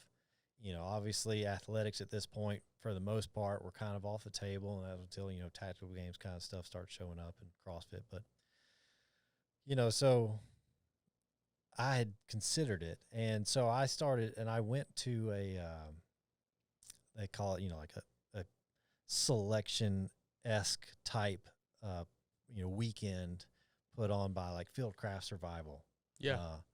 I remember doing something like that, and, going to these events, and I was like, you know what? I have a knack and an enjoyment for suffering. Mm-hmm. I like pushing myself and seeing how far I can go, and I enjoy the suffer. Right? You truly do enjoy it. I've seen you. Yeah. I've seen you. I mean, just like, we'll be doing something stupid like burpee box get-overs, and I'm like literally redlining, like to the point that, where your stomach hurts, where it's just, and you're over there just freaking loving it. Yeah. And I'm like, no, he's really loving this feeling. It's weird. I can't it is. It's a unique thing because I can suffer. Yeah. At a high level. Right. And I don't mind it. I can tolerate it, but I seek it. Yeah, you really like it, man. Yeah. I seek it. It's a very, and a lot of my friends hate it because I'm all about trying to do things that are the hard way or whatever. But, yeah. So initially, I had a buddy of mine, Noah Landerlin. I'm not sure if you ever met him, but he was at CrossFit for a little bit. Former PJ for the Air Force. And so I had some discussions with him, and I was like, you know what? I said, I want to do something like that. I want to go out and test myself against the best, see if I have what it takes, at my current age. Because, at that point, at 32, 33 years old, you're kind of on the older end-ish of the spectrum. Oh, no, you're on the very end of the spectrum. Like so 30 years old at Buds, you have to have a waiver. Yeah, right. To get in. Anything over 29, you have to have a waiver. Yeah. So and none of those guys make it. Right. So I knew, and I think it's 35 for SF. Okay.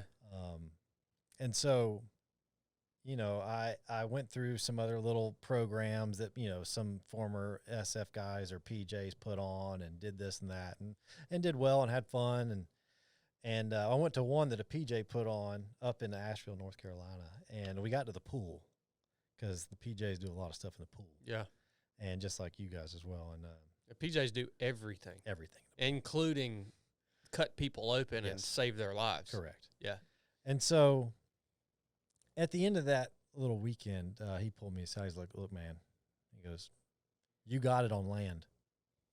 Water, not so much. Mm-hmm. I sink like a rock. Yeah. In water. Not scared of the water. Would do all the, what are the drills where you're jumping in with your hands behind your back. Drown proofing. Yeah, drown proofing, all that kind of, didn't bother me. But when it came to swimming or, just like bobbing where you do the bob and stuff like that, I'd take a full breath of air and just. Yeah, I knew some guys like that, just right to the bottom, man. I was just negatively buoyant. I just could not float. And so anytime I was swimming like this. Yep. Slow as just crap. Slow and just fighting for your life. Yeah. And so after that, I was like, all right. And other guy that happened to be there was a GB. He goes, I'm telling you right now, he goes, you should consider going to selection and see if you can become a GB. And once I looked into it, I was like, yep, that's it. And once I read about it and kind of what they do and the whole concept behind being a GB and what it's all about and their mission sets and the pipeline and all that kind of stuff. So at the young age of 33, that's insane, dude. I called up the one closest to me and said, hey man, I want to give this a run. And you go out and you do a tryout, and it's basically a little mini selection that they put on. And I got picked up and then went to basic, and I was basically everyone's granddad at basic. Yeah, where did you go? Fort Benning. Okay. Yeah, that was quite an experience. Oh, dude. Freaking Navy boot camp. Dude, I don't know what y'all do. I mean, I'm sure it's different for the Army, but in the Navy, like, literally all you do is learn how to fold clothes, wear uniforms, and make your bed. Like, this is stupidest crap, man. It is. The hardest part, I mean, now physically it was tough for me because I was going, so I knew I was going in, but I knew after that I was going to selection. So you had the contract. Right. In your contract, you had a guaranteed. Yeah, I'm going. Yeah. So the Navy does that too. It's called the 18 X-ray program. Yeah. I think for, the Guard, it's called Rep 63 or something like that. So, yeah. So I was training like I'm going to selection before I went into basic. Mm-hmm. So you get less fit in basic training. Yeah. My man, I came out of basic and it looked like I'd just been getting my butt whooped, malnourished. It was terrible. Yeah. I looked awful. I felt awful. I remember the first day I stepped back foot in the CrossFit gym to try and do a workout. I mean, I may have made it halfway through that workout before I was just like, I literally am dying. I've got nothing. I mean, you could, if you go pull back my PT card, because you have to take PT tests throughout basic, first one maxed it out. Most you could get on everything, run, push-ups, pull it, whatever. By the end of it, I'm holding on to a passing score. Yeah, man. I totally get that, man. I mean, holding on to it for dear life. The same thing happens to guys that get a SEAL contract. You know, we pass the physical standards test to get the SEAL contract, and then you have to pass it in boot camp once you're a few weeks in. Yeah. To actually solidify the contract. Well, you know, you have to literally be blowing that test out of the water. Oh, yeah. Because by the time you get a few weeks into boot camp and you're eating that nasty freaking food and everybody's sick and, you know, they've pulled your dang wisdom teeth out and you're just feeling like the shots, mashed up butthole, then you got to pass that PST. So, like, if you're, like, crushing it before you go in, you might barely pass it when you actually have to take it when it counts. That's you right. know? Yeah, it was brutal, man. It was absolutely brutal. So, yeah. Got through that, and I mean, I was older than all my drill sergeants. So you understand, you entered the Army like at the same age my career in the Navy was ending. Right. Yeah, that's wild to me, man. I don't know if people can understand that or not, because I'm not sitting here trying to pull the old man card, but the reality is, dude, at 19, 20 years old, I mean, bounce back. You could beat me to a freaking pulp and give me 4 hours of sleep. Yep. I wake up the next morning, I'm not even sore. That's right. It was a beautiful thing. Yeah. Yeah. No, that wasn't so much the case anymore. And we didn't get any foam rollers. So, but yeah, I mean, it was a unique experience because, I mean, I had to do a lot of mentoring in my platoon. Well, yeah, because you have the maturity. I mean, that would be the one advantage. That's the advantage. I've thought about that many times. Like, man, you know, how much more could I have done with my career if I would have went in at 30, 31, 32 years old? Because I wasted so much time. I grew up in the SEAL teams. Right. That's when that was my growing up. Yeah. You know, so that's the huge advantage to it. Huge advantage. I mean, we had, you know, I mean, it was a eye-opening experience, to say the least, to see, because I was in a lot of the guys that are, you know, have that contract that are going through, that are going to selection, they kind of all put you in the same infantry class. Yep. And so you are kind of with like-minded or physically abled people, so you can kind of build off each other. I didn't get that. I was in an 11 Bravo basic. Gotcha. There was two of us, and I was the only one in my platoon. There was another guy in another platoon that also was going. So all the other dudes were going to be 11 Bravos, and that's it. Like, after they are done at Benning, that's all the training that they're really ever going to see, unless they get some specialized stuff at their unit or whatever. But so, I mean, the level of, you know, basically kids that I was around was wild. Oh, I bet it was, man. To see, like, these are the dudes, you know, these are the soldiers that we're preparing to go out there. Yeah. It was eye-opening, to say the least. So, but I made it through. Got through that, luckily, almost. I think I definitely left part of me in that place, that's for sure. I've heard Benning is a terrible place, man. I just heard horror stories from back when they used to send team guys to the static line jump school down there. Oh, airborne's the worst, man. Yeah. Oh. Yeah, I've heard it's rough, son. It's all, well, so typically you go from basic training to airborne, then to selection. So okay. I went from basic to selection, then airborne. Just how it worked out for whatever reason. But, man, airborne, that is, you know, it's a special school. That's what I've heard. We'll just leave it at that. Yeah. At what point did you meet your wife? Has this happened yet? So this has happened. You've met your wife before you joined? I've joined because we had this conversation. I'll never forget it. We went on our first date. We went on a walk at Berry. Mm-hmm. We went out to the lake and walked around and stuff. And I remember I said, look, I said, this is on my radar.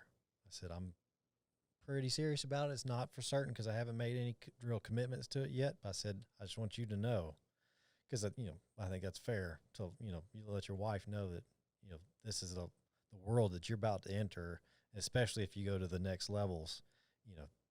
It changes things. Yeah. So especially for when you're at home, or she's at home. So yeah, I had met her prior to this. Yeah, but not married. Not married. Okay, we hadn't gotten married yet. I just mentioned that, listeners, if you don't know, Kurt's wife is also a very special lady that is a part of our lives. So I don't want to skip over that. Yeah, but. We'll come back. So talk to me about going to selection, because I don't know much about that pipeline. Like, right. What it is, first of all, was it what you expected it to be? Oh, yeah. I mean, it definitely, it checked all the boxes on what I thought it was going to be. Now, I prepared myself for it relentlessly. Mm-hmm. Being the person that I am, like I go hard. I put on a lot of miles rucking. I knew that's how GBs are born, with our ruck on our back, right? So, I mean, I can't tell you how many miles I rucked out at Barry. And so I prepared relentlessly for that, those 3 weeks. So it wasn't as physically challenging as I thought it was going to be. Mm-hmm. It was still very, very difficult just because of all the components of it. And there are just certain aspects of it that you can't prepare for. Yeah. And which I think makes it special. But it definitely challenged me in a lot of ways. But I had prepared well for it. And I think that made a big difference. What are the phases? How's it broken down? It's basically broken down into 3, it's 3 weeks, and it's week to week. Each week is basically a different phase. Okay. So the first phase is you're basically kind of going through all your PT tests and the obstacle courses and rucks and runs and things of that nature, and interviews, or, anything you can do initially. So all the kind of the standard measurements, mm-hmm.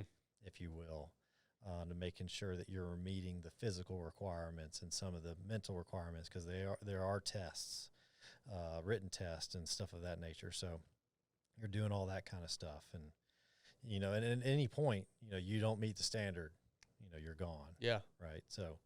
And I imagine you can drop on request too. It's voluntary. Oh, absolutely. Yeah. I'd be more than happy to send you home at any time. So yeah, that first week is more kind of just physical stuff, and some testing and whatnot. And then you've got the second week, which is land nav. That's a big one. That's where you lose a lot of people right there. That course is no joke. It is very challenging. And if you are not squared away on land nav, as well as just having the confidence in your land nav, because mm-hmm. that's what I think gets a lot of people's, they don't have true confidence in what they are doing and the plots that they're laying out and the azimuths that they're shooting and the routes that they're taking and all that stuff.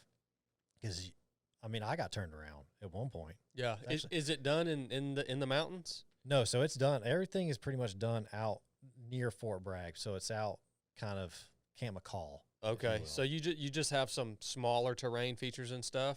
Yeah, so the terrain features that eat you alive out there are the draws. Okay. So the draws are legendary out there. They will eat you up and spit you out, and, things have gone in there and never come out, mm-hmm. type stuff. They are epic, and I did everything I could to avoid them, which is possible. It just takes more time. Yeah. So are you doing mostly in that environment? I imagine you got pretty dense wood. So is it mostly dead reckoning? So you there's a combination of stuff. You use a combination of multiple methods if you're smart, because you can do some dead reckoning, but there are times where you need to make sure you have your good plots, your backstops. You have your azimuths, and you have all your pace counts and all these types of things. Yeah. You need to have all this stuff kind of dialed in, and it kind of comes to, like, some people just do one.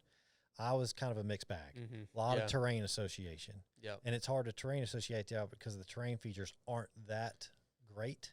Yeah, that's what make it tough. And you have so many trees in the southeast. It's like the big block, the hardest block of land nav for us was on Kodiak Island in Alaska, and big long range movement, about a week, like you're talking about. Right. But there was no tree cover. I mean, there were little patches of forest, but I mean, I never took my compass out. Yeah. I just terrain associated the entire route. No, you're definitely going to use your compass at ours. I mean, so what makes it so difficult?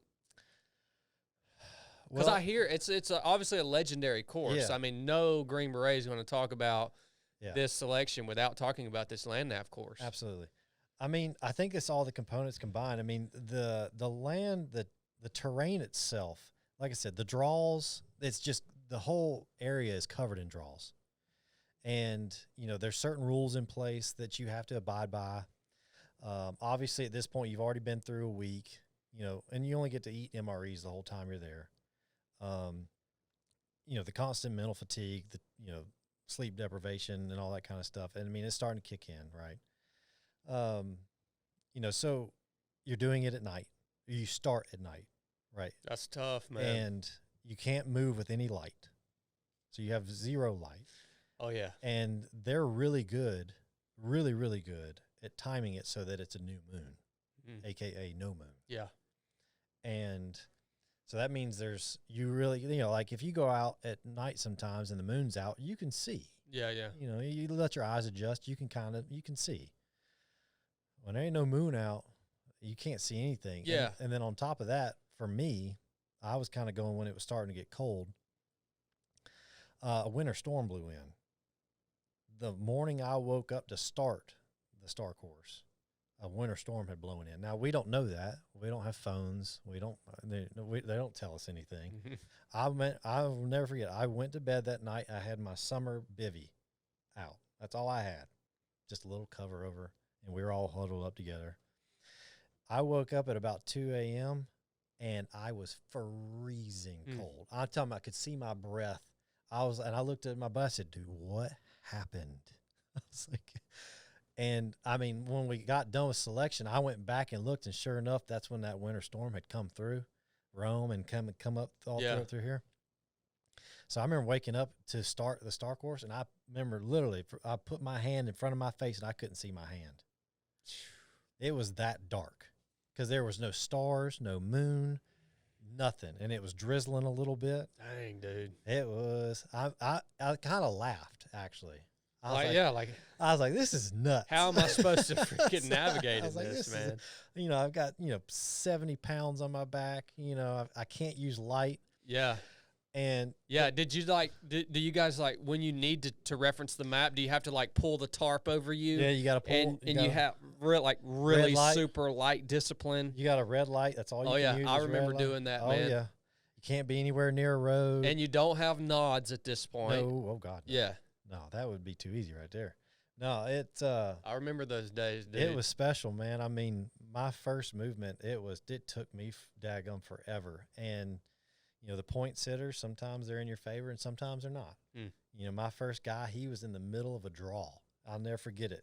This draw split out, and he was sitting right in the middle of it, and I could not find him. I circled him for like an hour. Dang, man. Trying to find this guy. He had a small little tent that was camouflaged, sitting in the middle of it, and they have a chem light up, but his chem light happened to be on the back side of a tree.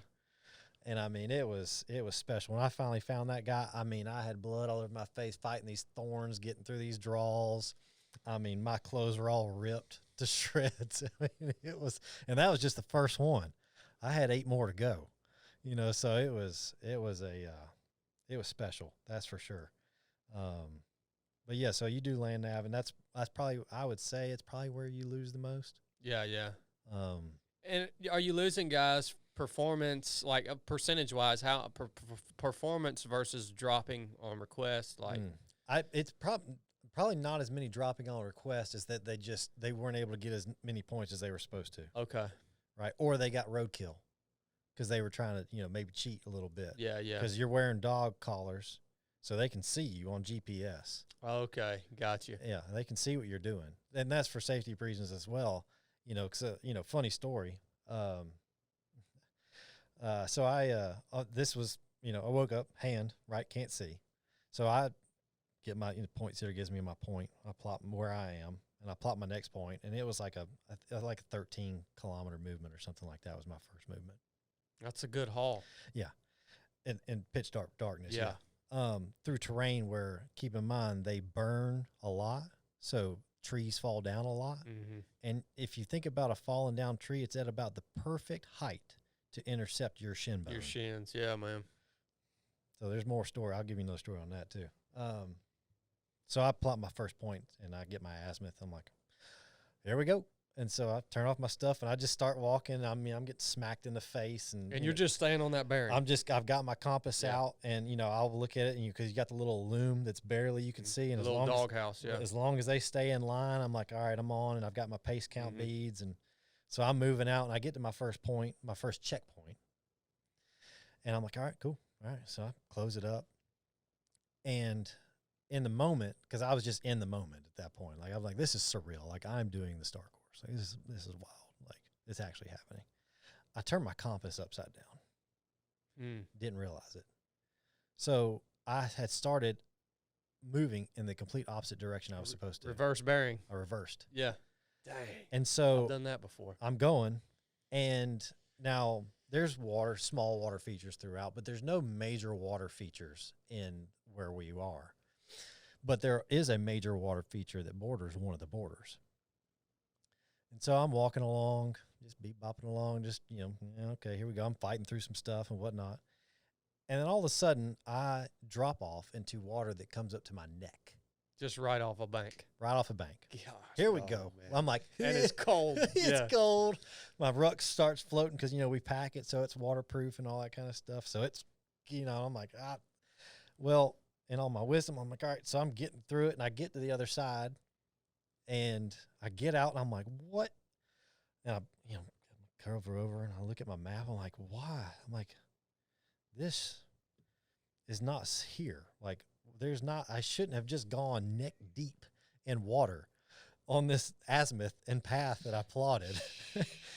And so I'm like, that's not good. I'm like, and I'm looking at it. I'm like, all right. So I keep going in the direction that I headed to get me to that point. So I'm still going in the wrong direction. And I'm fighting, and I'm like, and I get to this open area, and I'm like, I look at it, and I can see tree lines, and so I'm trying to terrain associate and look at the map because, you can see, where it's forested or woodlands and fields and stuff like that. And I'm looking for what I'm seeing, and I'm like, and eventually I kind of come down here, and I see the boundary that's a river, and I see this little field over here. I'm like, uh-oh. So I immediately realized I have screwed up. And I hightail it. I put my stuff on, and I turn, and I just start running. And I get back to that water. I find the water, and luckily I found a log that had crossed the water, and then I follow the water down, and I find where I started. Because where I started was right on the border of that water. And I found my start point. Guy comes out. He goes, man, you made it here quick. I was like, oh, no, I started here. I just came back to make sure that I kind of got turned around a little bit. He's like, oh, all right, cool, man. I was like, holy crap, and I am soaking wet at this point. But at least you found your start point again because you have to know where you're at before you can go anywhere. That's right. So I got lucky on that. So I found my start point and then took off, and then I got the rest of my points. So it was interesting experience to start things off. It was a little shaky at the beginning there, man, but I corrected course and got back to it, man. Yeah, it'd be hard to get locked on mentally again after that, man. Yeah, you just had to laugh about it and shake it and like, oh, okay, that'll be a story.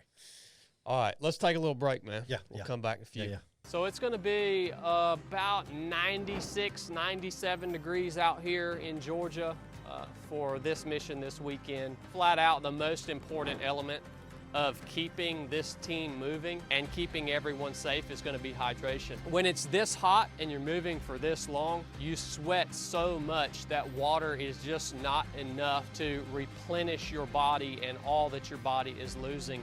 And that's why we're going to utilize HOIST out here heavily. It's not even an option to not use HOIST out here. If they don't have a hydration supplement, if they don't have something like HOIST replacing their electrolytes, it could become dangerous for them. We're thankful that Hoist puts out the product that they do put out.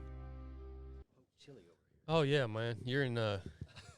There's no telling what's going on over there. He has a whole shrine over there in that back corner. So that's only half because it was so big. I had to take the other half of his shrine and pile it up, all of his costumes. I see. Yeah. Over there. Yeah. Okay. Yeah, that's. Yeah. Hope chili. It's a really honorable place to be sitting there. Hey, So. I feel it. I feel the energy in here. But we're back, guys. Thanks for staying with us. So you get through the land nav course. What's the third week? That's team week. That's where they go evaluate how you're going to participate in a team setting. So it's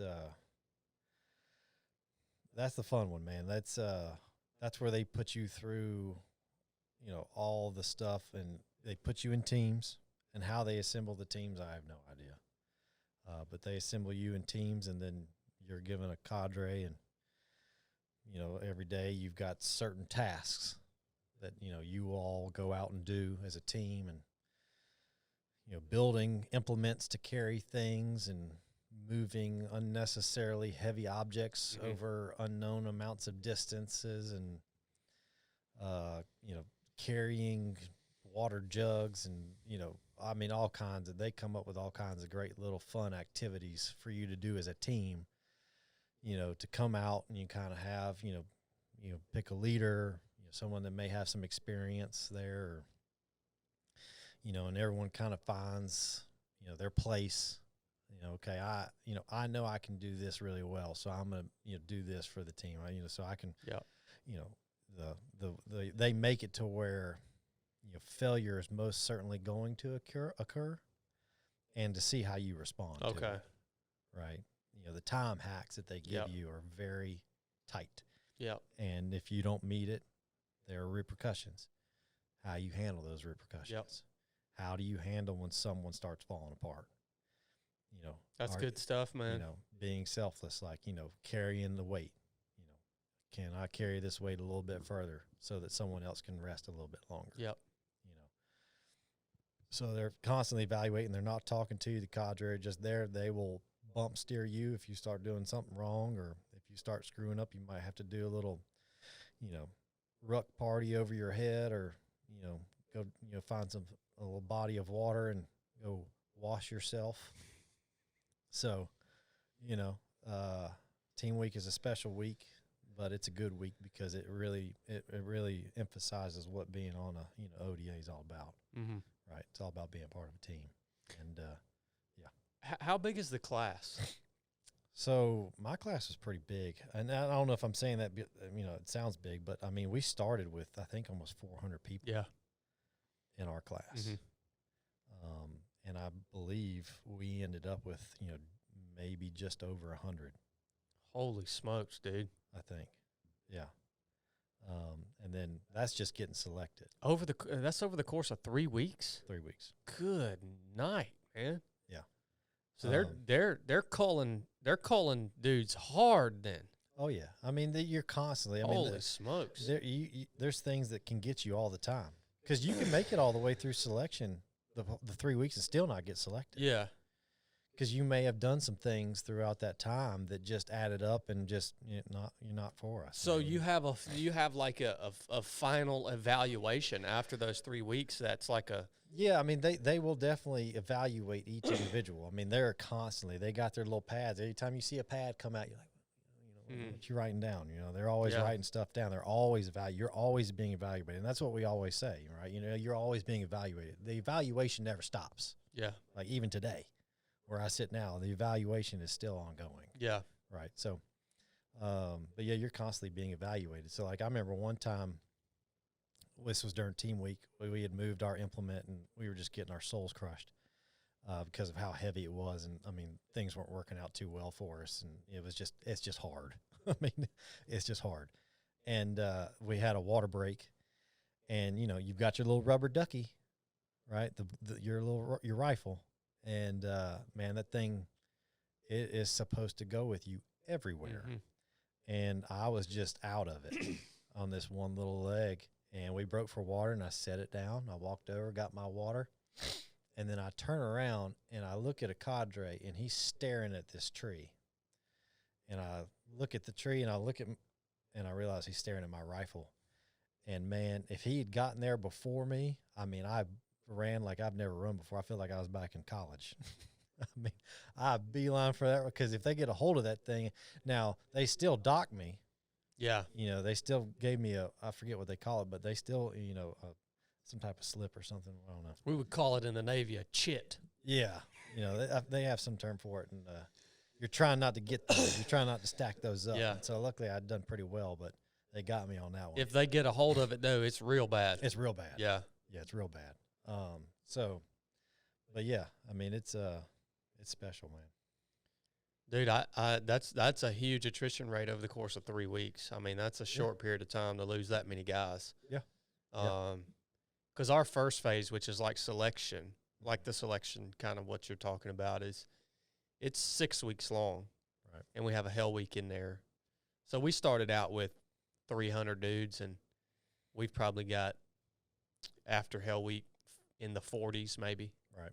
Yeah. Yeah. So, but it's a longer period of time. I mean, you're talking 3 weeks. So, yeah. What was the most challenging thing for you personally in that 3 weeks?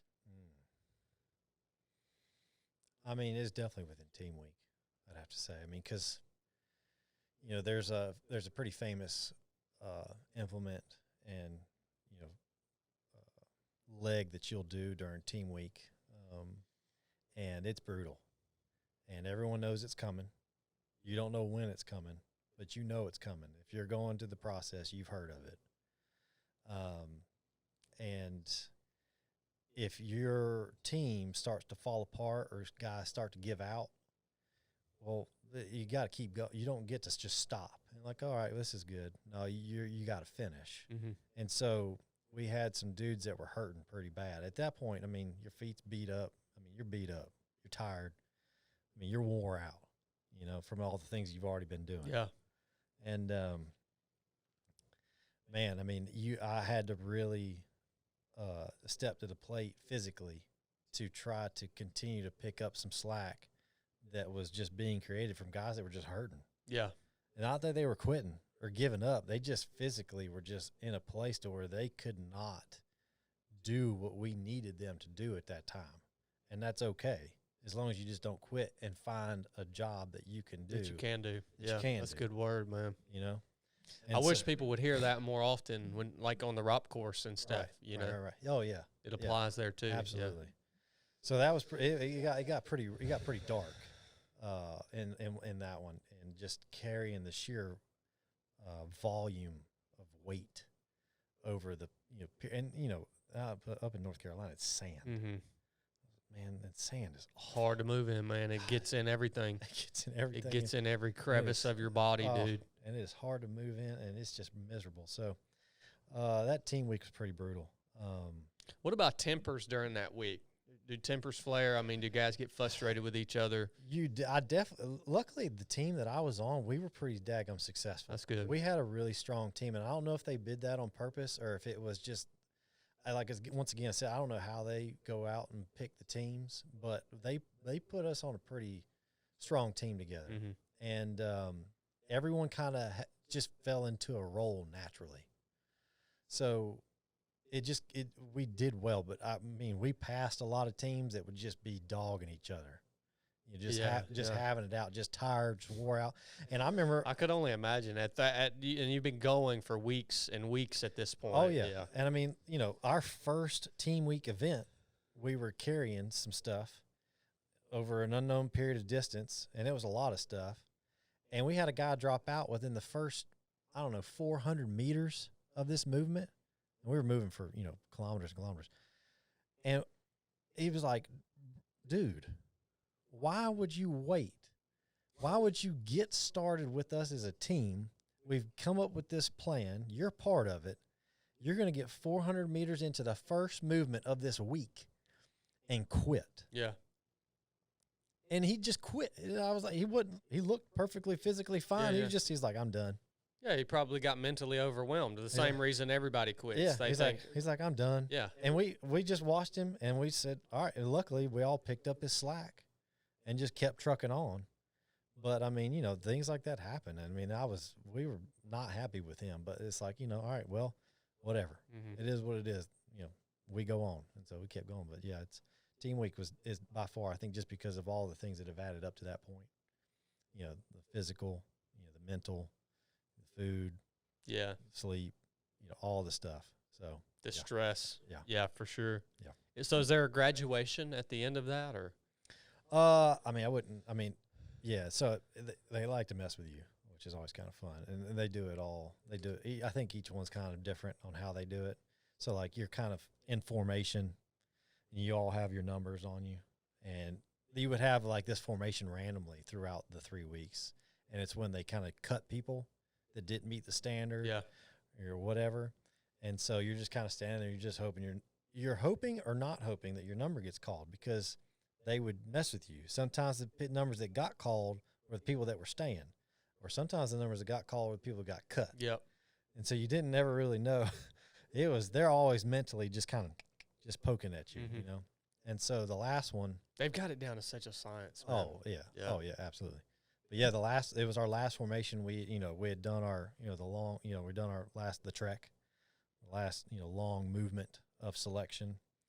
And I'll never forget when I put my chip in that box and it said, you no longer have to run everywhere. Man, that was a great feeling.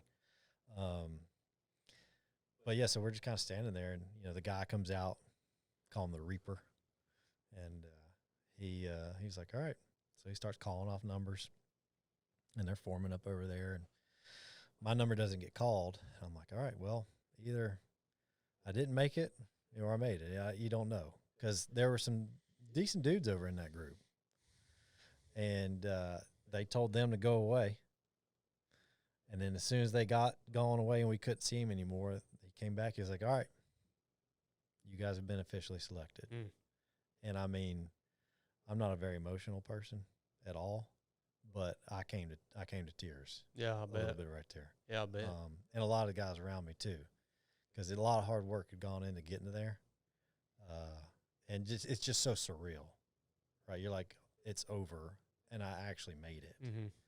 But that, that's just the tip of the iceberg when it comes. You've been selected. Now you got to continue to go on and go through the queue and earn your GB. Yeah. Right. So, but at that moment, it was a pretty powerful moment for me. It's like, oh man, I potentially have what it takes, right, to go on and earn that GB. So.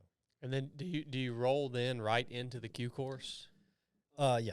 Okay. Yeah. And is that the Q course? Are you learning actual tactics and things in there? Yeah. So you'll go through a whole pipeline of stuff. You'll so we have our MOSs, Bravo, Charlie, Delta, Echo. Yeah.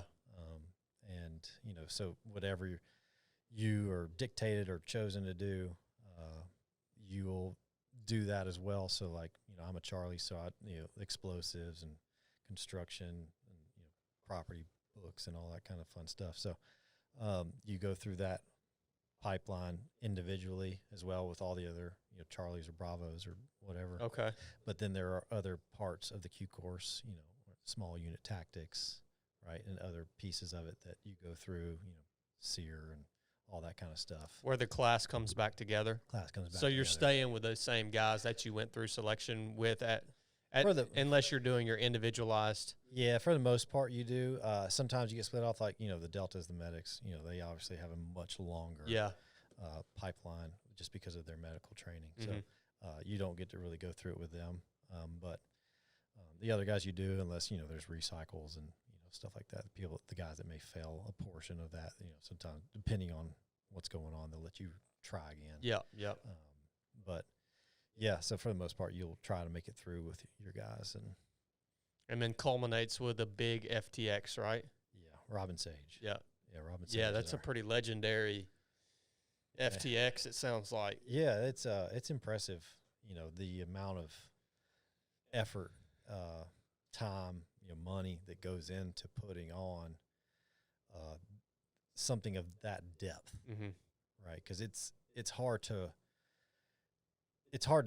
put someone like myself or a group of GBs, potential GBs, into a scenario to where you can really dive in and buy into the scenario. Yeah. Right. It's like, oh, well, I'm in America. I can go over here and, go to McDonald's and buy a cheeseburger. Right. Well, they do a really good job of picking locations and places and creating scenarios that force you to treat it real and make you utilize all the things that you've been taught, and they evaluate you on what you're doing and how you're going about trying to accomplish whatever mission that you've been given to accomplish within your specific scenario. And they are constantly throwing you curveballs, inserting different issues or problems and people and scenarios, and seeing how you react and how you can weave it into what it needs to be or what it might be, or and they evaluate you individually on how you've done your job on an ODA in those scenarios. It's pretty neat to see how it all comes together. And every experience varies in Robin Sage. All of them are different. So like mine was completely different from every other, dude that was out doing his own Robin Sage in another part of, the state, the country, wherever. They go all over the place. No kidding, man. Oh, yeah. I didn't know that. Oh, yeah. They go all over the place to do that, to make it happen. So it's pretty neat. So how long is that Q course in total for you? Yeah, I mean, it'll take you about 2 years. Really? Yeah. Wow. Okay. Yeah. That's solid. But you're coming out the other end of that Q course with a specialty. Yep. That you can then take and plug into a team. That's right. Okay. Yep. All right. That's the whole concept. Yeah. And then once you get to your team, they kind of spin you up on some other stuff. And there's a lot of schools that some teams will require you to go to, depending on which team you get to, a mobility team, dive team, free fall team. There's different teams within a company, and so there's maybe specific schools that you have to go to once you get to your team. Yeah. So it doesn't really ever stop. Once you get the Q is just the beginning. Yeah. That's just kind of the basics, right? They're just giving you kind of the building blocks, the foundation. You're usable. Yeah. Yeah. But you get your green beret at the end of the Q course. That's right. Yep. Okay, so that would be the big graduation ceremony. Yeah. Yeah, mine was during COVID, so no one got to come to my graduation. It was pretty sad. It's hard, dude. It's that's wild that it's been that recent that you graduated from that. Yeah. That's wild, man. Yeah. I mean, that leads to that could be a whole nother conversation. What's it been like to be in the military during 2020? I mean, but we won't go down that path. This is about you, not politics and COVID. But yeah, man, good on you for staying with it. Yep. Yeah, it's so much different than the Navy's pipeline, man. It's like we have our SQT, SEAL qualification training, 6 months long, where you come out of that and you go to a team after that and you're usable, but you still don't have your specialty. Right. You don't get your specialty school until you actually get to the team, and then you're either a breacher or sniper or a medic, comms guy, whatever it may be. That's when you get your specialty. But so graduating that course, how did you feel graduating that? Like, did you feel like fulfilled or like? Yeah, absolutely. I mean, it's, and this, I mean, it's very small. It's a very small world in the SOF community. So to go from saying, hey, I want to do this, or I'm going to do this, and then to actually be putting on a green beret, the literal green beret, it's pretty surreal, right? That's a lot of work. It's a lot of dedication, a lot of sacrifice. It's your life. Yeah. That's your life. Yeah. I mean, I moved up to Fayetteville for those years. This time we were married. Me and my wife were married at that point. When did you guys get married? So we got married before I came up to Fayetteville. So it was after basic. And so we had our 5-year anniversary this past June. So, it was, so, I mean, I moved up there. She stayed here. And, she'd come up if there was little breaks in between schools that I was at during the Q course. Yeah. She'd come up and visit, stuff like that. So, you know, that was tough, but you know, we got through it. And, yeah, I mean, but yeah, it was when it actually was all over, because it's like you sit there and you hear about the pipeline, the Q course, like, God, it's forever. It's 2 years. Yeah, you know? that's a haul, man. It's a haul. And then, you know, when it's finally over, it's, you know, the big one for me was, you know, my father, he always talks about this, and we had this conversation not too long ago about, you know, we were talking about regrets, right? And, you know, one of his dreams was to be in the military, and he medically could not do that. So for me to go out and accomplish, you know, the goal I had of becoming a Green Beret, and then being able to come back home and share that with him, meant a lot to him as well as to me. Mm-hmm. And so that was pretty awesome. And, you know, it was one of those moments, you know, he holds me to a very high standard, which I appreciate. And that always did through anything I was doing. You know, always, you're never satisfied, never settle, right? And so that was one of those moments, though, where I could tell he was truly proud, and that's rare. Mm-hmm. So for me, that was a big deal. Yeah. Because, you know, I'd always kind of, like I said, we talked about all the things I'd been doing, never really got anywhere, accomplished much. You know, I was, you know, made some money and was, you know, doing things like that. But this was something that was like something you could actually, you know, be proud of. Yeah. Because of the hard work, the sacrifice, the discipline and dedication that it took to get there. He could actually appreciate that because he knows what it means to actually don that. So that was a big part for me. Yeah, yeah. That's awesome, man. Yeah. And it really led into the next thing I was going to ask. Like you talked about earlier, all the things that you had done over the course of, well, it's essentially almost a decade, and you through your 20s and even your early 30s, you were like, you know, everything I did, there was never anything that hit that spot of, you know, I could lay down in bed at night and be excited about what I had to do tomorrow for my work, you know. So is this thing, has this been that for you? Has it been? Oh man. So yeah, I wouldn't say totally. Yeah. Right.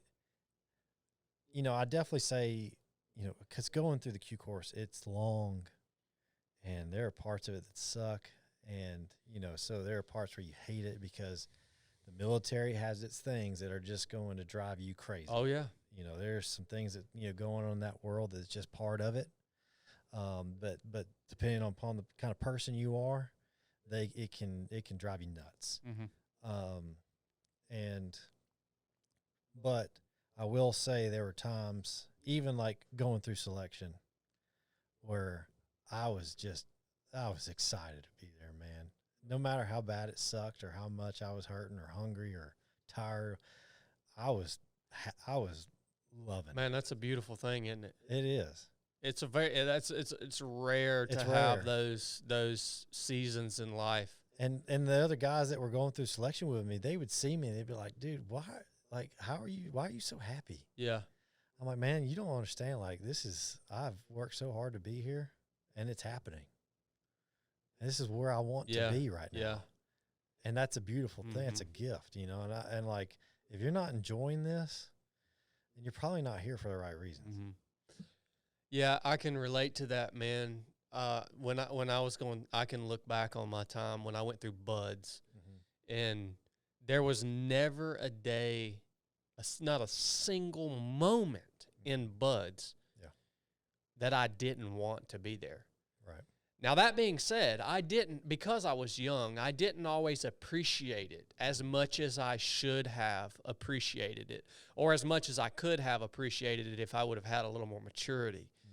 But there was never a single moment out of that whole 6 months where I was like, I don't want to be here anymore. Yeah. That never popped into my mind. Yeah.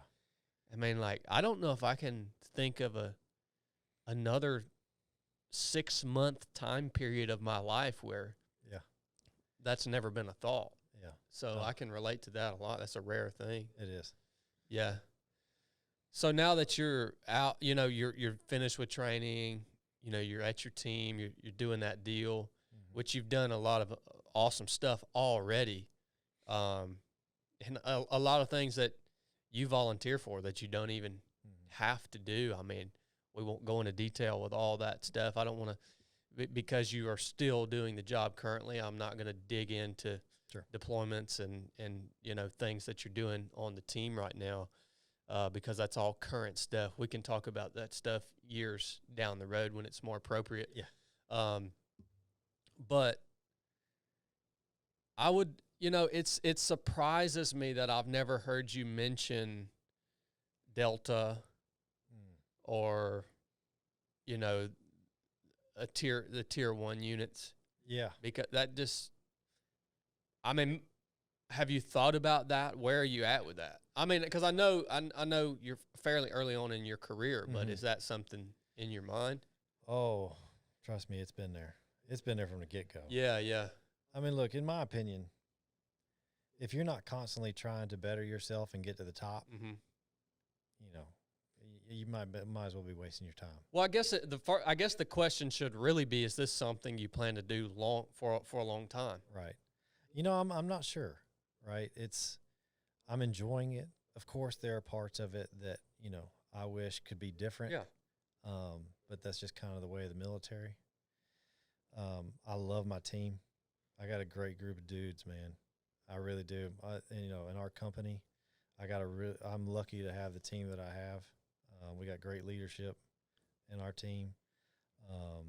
And we got a great company overall. But, so, you know, what would bring me back would be them, is, you know, that camaraderie. Like, we don't get to see each other that much, but when we do, it's like we never stop seeing each other. Yeah, yeah. You know, it's pretty cool. Like, you know, I'll see one of them for the first time in a few months and see, you know, what's up, brother? You know, miss you, man. And it's just roll right back into it. Yeah, I got buddies like that. Yeah. You know, and I think that's pretty cool. And, you know, and even when we see each other and we go on these deployments and stuff like that, you know, we don't have problems. You know, we enjoy being around each other. That's good, man. And that's apparently kind of rare. That is very rare, for sure. And I've heard some stories from others that, you know, don't sound so much fun. But so I really appreciate the guys I have on my team. And man, I think the way that you're doing it, and I don't mean to interrupt you, but the way that you're doing it, being what is it? Is it the National Guard or okay? I think that's such like that is so much more of a healthy and sustainable way to do that job, to serve your country, right? Than being all out active duty. Right. Like, it's so cool for me to be able to watch you and kind of understand, like, okay, well, Kurt can have goals and he can have a life and he can do this job.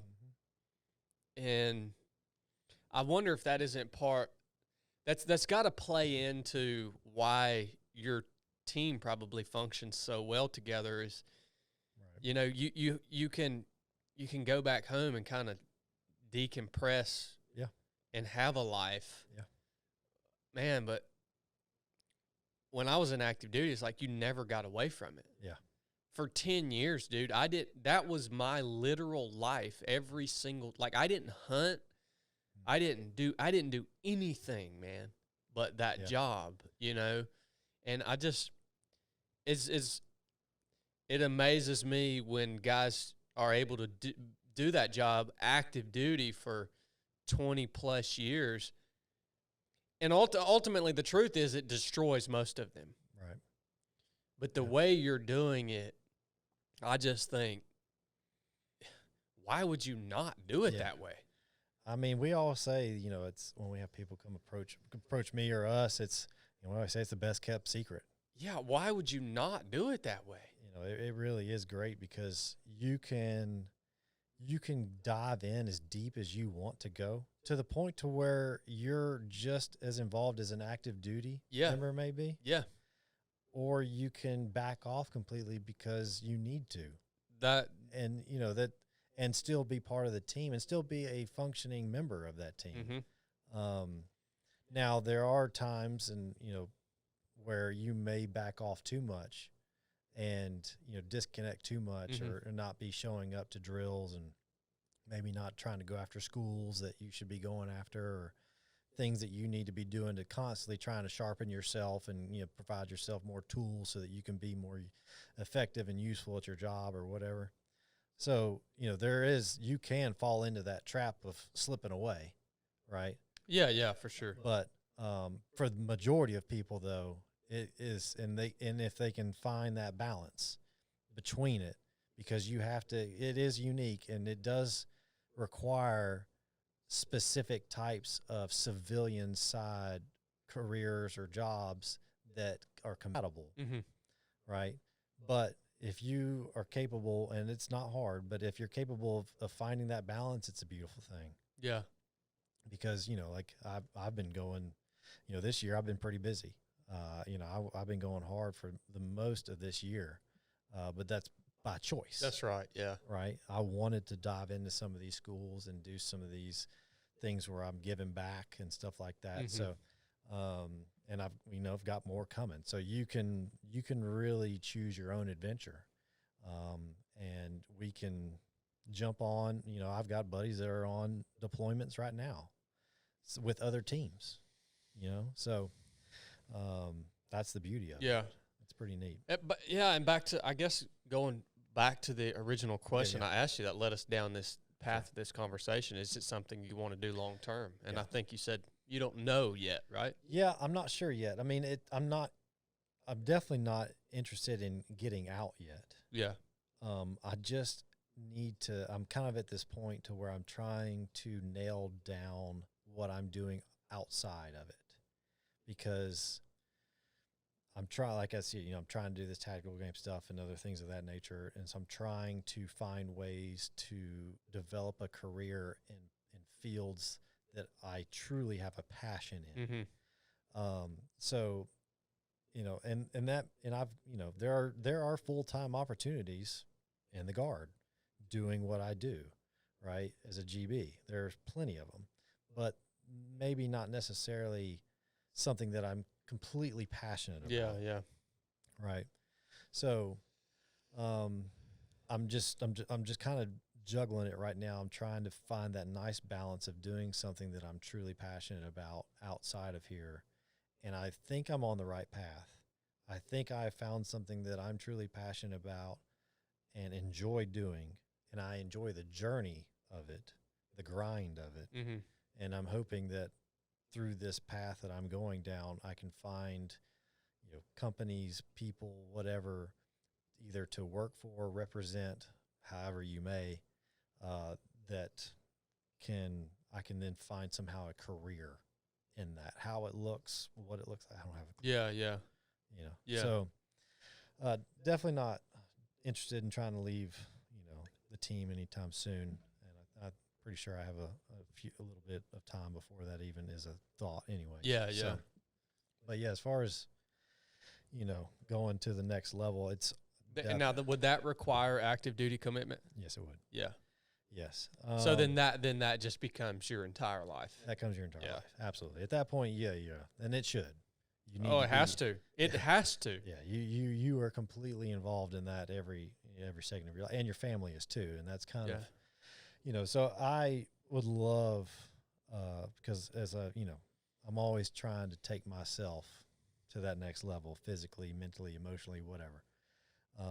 And that is the next level, right? Well, I would do it.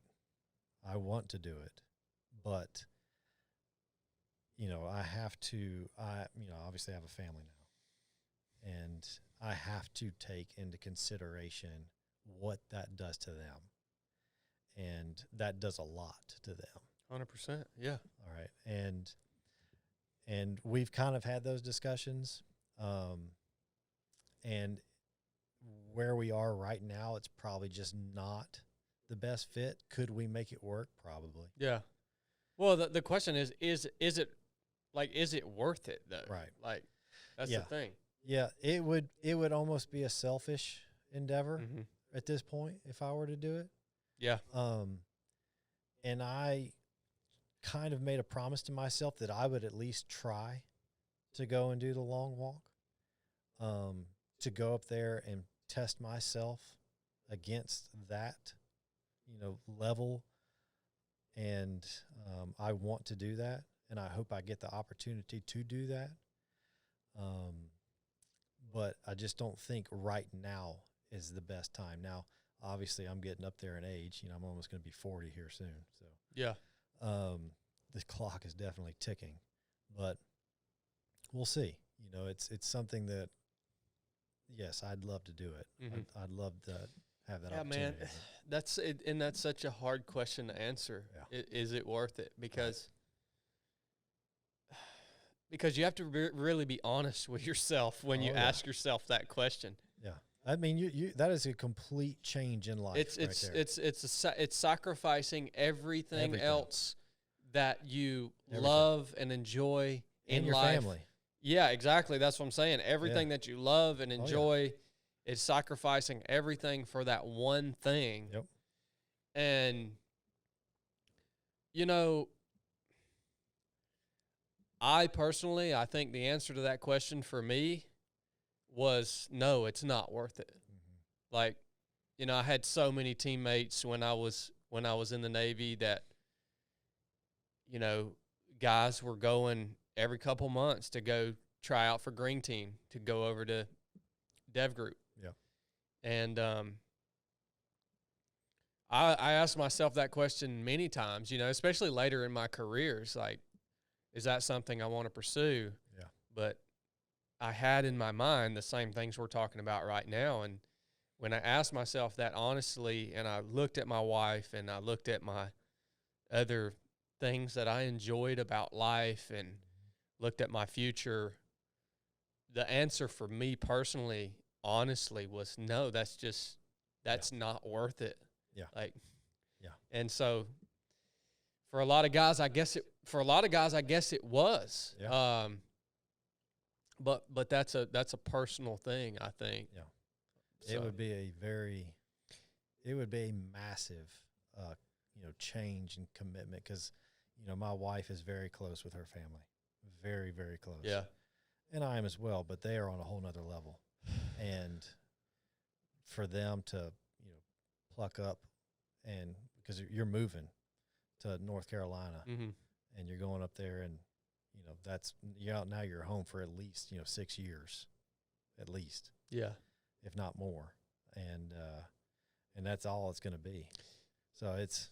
Yeah. It's a hard thing because it's not a question of, do I want to do this? Yeah. Well, yeah, of course you want to do it. Right. But you have to weigh it in the balance, know? Yeah. So let's talk a little bit about tactical games, man. You've come into this sport, which is it's a growing sport, and I think it's going to continue to grow. Yep. I'm seeing good things. Their content's good. Their events are good. The people are good. Yeah. They have all the ingredients in that sport to be something that grows into something that's sustainable and man, they put in the freaking work to make those things happen. I mean, these guys are working to make these things happen. I couldn't imagine even putting on a single event that they put on, and they're going and doing them back to back to back. And I hope it does continue to grow, man, and I think it will. But you've come into this sport and latched onto it, man. What's drawn? Well, I mean, obviously you love to shoot. You love fitness. There it is. That's really what drew you to it. Yeah, man. I mean, those are my two passions. Yeah. Like, I love fitness and shooting. I would say you have three passions: fitness, shooting, and teaching. There you go. I really Teaching think those two. teaching is a passion Yeah. for you, man. I've just seen it in you. Absolutely. Yeah, I love helping people. You know, we were just at the range, and you know, I love seeing people, new people. Come You don't out. have to do any of that. Yeah. Like nobody expects that from No, you. I love doing that. I think it's You come awesome. out to the range with me and my people, and like you may not even shoot around. Yeah, that's all right. And you're just you're happy to be out. I'm like, still- why I'm did this guy drive all the way out here? He hasn't even shot around. I'm still learning though. That's how, Yeah. I mean, you can still learn from that and get better from it. So, yeah, I mean, I love seeing new people come into the sport and in fitness as well.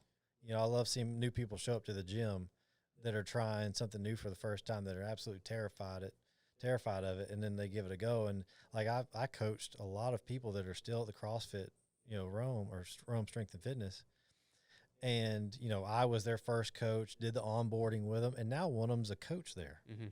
You know, it's really, so I love sharing. You know, I've been exposed to a lot of great, you know, physical performance, you know, institutes, you know, especially like, you know, collegiate level stuff, and been around like when I went out to Arizona. And so I've gotten exposure at a lot of different levels of, you know, physical fitness and if, you know, myself, I've been, you know, my own lab rat, if you will. And I found a lot of things that work, and I love sharing that with people. I think it's really neat to be able to help people accomplish goals that they don't think they can kind of accomplish. Yeah. Right. Like, well, all right, what's your goal? Well, you know, I think I'd like, okay, what do you think? Well, that is now your goal. And I'm going to tell you right now, you can do it, but it's going to take some hard work. Mm-hmm. And I love breaking down those barriers for people. I think that's pretty powerful. That's pretty cool, especially like when we go to the ROB course, right? That was my first experience at that. And I knew I'd enjoy it because I know those types of experiences do things for people that they don't expect. Mm-hmm.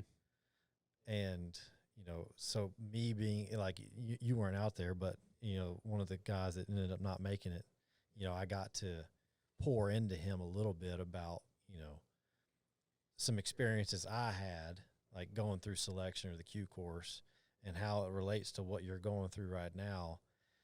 And he ended up continuing after I talked to him, but eventually, you know, the heat got to him. Yeah, it was more of a heat casualty problem.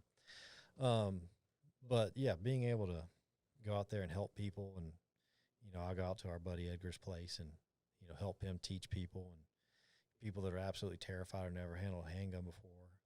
You know, I love being able to take them and make them proficient in that weapon system so that they are comfortable with it. Mm-hmm. So, but yeah, when I got to the tactical games,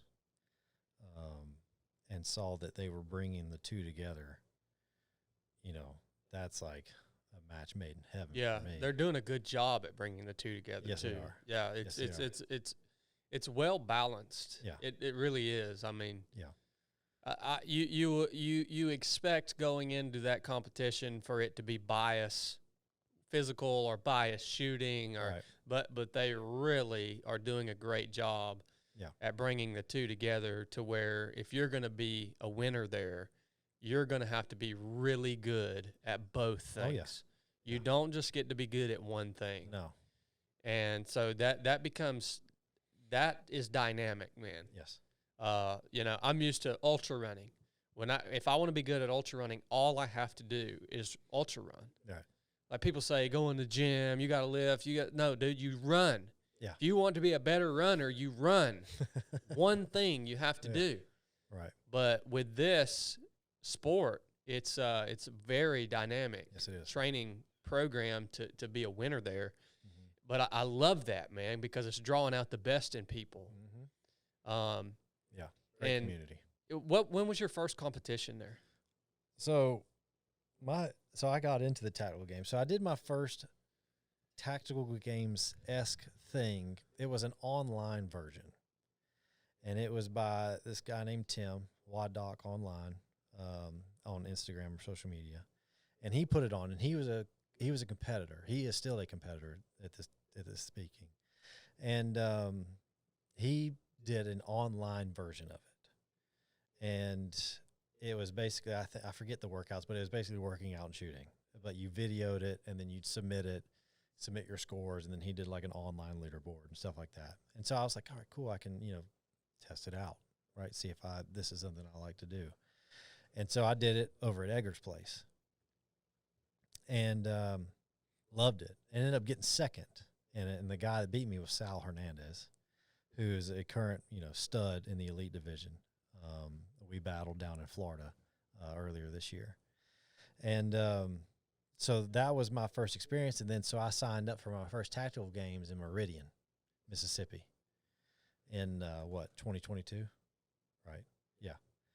And I did tactical division there. Showed up, didn't know anybody. Sal was going to be there, and Tim, who put on the online competition. So I knew they were both going to be there. And so I saw Sal, went up to him, was like, "Hey, man," I was like, "I'm Kurt, and I was the guy that's second place in this, and I'm doing this and that." And they just immediately open arms, like, "Oh man, if you need anything," just the community there's incredible. I agree. Yeah. And so I competed and won. I won my first. I got first place in the tactical division there, and loved it. And my dad came out and got to watch it, so he got to experience it, saw me compete and all that stuff, which was awesome. And so after that, I was like, yeah, this is it. I wanted to get after it. And then I had to go on a deployment. And so I didn't get the chance to compete anymore that year, which I was pretty bummed about. Was watching it from a distance. And so next year come around, and I went to Iowa. And I did tactical division again in Iowa. I won there, first place. And so that got me, because you go to these regional events and you have to place within the top 5. If you get in the top 5, you get the ability to sign up for the nationals. Okay. So I won that, so I got to punch my card for nationals. All right, so I signed up for nationals immediately, like right after that. So I went to nationals that year, tactical division. They called it the occupational division, and made it specifically for military, law enforcement, stuff like that. And ended up winning that one, and won it by a pretty significant margin. So I had my eye on the elite division, but I honestly didn't know if I was ready for it. These boys are moving some weight, man. Oh yeah, man. Yeah, I mean it is really cool how stiff the competition is, even this early on. Oh yeah. In the tactical games arena. Oh yeah. So that they've drawn out some really solid athletes. Dude, there are some dudes in that elite division, man. There are some serious dudes. I've gotten to compete against a few of them, but there's a good few, many more that I haven't gotten to see yet. Yeah. Especially out on the West Coast, there's some animals. And they can move some weight and do some shooting. So, so I jumped into the elite division this year, and have just put in the work, and it's worked out well for me so far. So I took first down in Florida with Sal. I got to battle it out with Sal, and there were some other studs in that group, man. That was a serious group of dudes, as far as former competitors and people that have been in the elite arena, that have podium nationals, right? So to go out there and, get my feet wet and do that, and completely unexpected, to be quite honest with you. I had just come off a school that, may have given me some help pulling a lot of triggers. So, yeah, went down to Florida and took first place. Well, you say may have given you some help maybe on the shooting end, but not on the physical end. Oh, no. So yeah. I mean, I feel like when you went down to Florida to compete, you were not tuned up. No. Certainly not. No, I mean, I tried to do as much as I could physically, but, most of these schools that we go to are not set up. There's just not time. There's just not time. Yeah. There's not time for you to be physically. Now, you can make the time. Yeah, but then you're sacrificing sleep, you're sacrificing meal prep, Yeah. So there's time. You can make time to do things, and I did my best to make time to do those things. I had to. I wanted to, because I'd already signed up to do that. So it definitely helped in some aspects, but I was able to get it done, and then we come along down the road, and I sign up, to go to June and end up walking away, not knowing who the competition was going to be. You don't know that. And typically you don't ever know until you actually show up. Mm-hmm. But this time they had already preset the roster with the athlete numbers and sent it out. So I was able to actually see who was showing up, and that's when we got that good surprise. Yeah. The current national champion in the elite division was there. That's right. Yeah. So Mr. Hepner was going to be there, and Austin as well, who was third place in nationals last year. So two of the big dogs, were coming to my side of the country to come compete, and man, I got excited because now I went into that competition with the sole intent, and we talked about this well before I knew they were going to be there, of to just kind of measure myself, practice some things, try some stuff out. Let's see what happens when I redline. Where does my shooting fall off? How hard can I push it? How easy can I push it and still be competitive? Like, I wanted to find those things out. Yeah, and I think your ultimate reason was you were coming there to support me. Yes. And you were going to get some shooting in on the side. I signed up because you signed up, and I was like, I'm going to come there and compete with you, and, we're going to do this together. We're going to get you on the podium. Yeah, right? yeah. Well, it didn't work out that well, your leg had other plans. So, but yeah, man, went up there and got it done. Got to compete against those two studs and some other studs as well. I mean, you got Nick and the other Jacob, and man, it was awesome getting to measure yourself, because that's the best in the sport right now. Yeah. Right? So what better way to measure yourself? It's for you to go up there and win against the current national champion in that division, in the elite division. Yeah. For you to win against him, no matter if he was holding back, like I don't care what he was doing, like whatever he was doing, it means nothing. Sure. The advantage is, I will stand by this. You will never win unless you believe you can win. Oh, 100%. Now, don't think I'm trying to sound corny here. All right, I'm not trying to give you some corny motivational speech here. Yeah. This is the truth. I believe if you get it in your head that you can win, hey man, folks better look out. I'm telling you right now, you would be surprised at how much I believe that's true, because I literally tell myself on a daily basis that I'm going to go win this. Yeah. And I've been telling myself that for a long time, and I believe it. Like legitimately believe it. Now, you got to go put in the work. Oh yeah, 100%. Yeah, you're not manifesting the win by your belief. Manifesting it, but it's an absolutely essential ingredient. Oh yeah. To actually, and I'm not talking about getting third place. I'm not talking about getting second place. No. I'm talking about literally beating everyone. Yeah. It is an essential ingredient, and I know you've been telling yourself that, but then to actually experience it, and say, okay, yeah, like to me that's a game changer, and I so relate to that, because that documentary that's on Amazon where I win that race. Well, I won that race the year before that, and I didn't make up my mind that I could win until about halfway through on the first year. And I started looking at everybody, and I thought, dang, I can win this thing. Like, I feel good. And I won. And then coming back the second year, I nobody could have beat me, because I just knew in my mind that I was going to win. Yeah. And short of some major unknown physical catastrophe, like a freaking heart attack, or I broke my leg or something, like you just become unbeatable. Yeah. The mind is so freaking powerful, man. It is so powerful, and people don't understand what I'm saying, dude. Yeah, man, it's when you can believe the words, and you can not necessarily manifest, but when you can talk to yourself and you can literally, and like without any reason of doubt, believe what you're telling yourself. I promise you, it will do things it will do things for you that you can't even imagine. Man.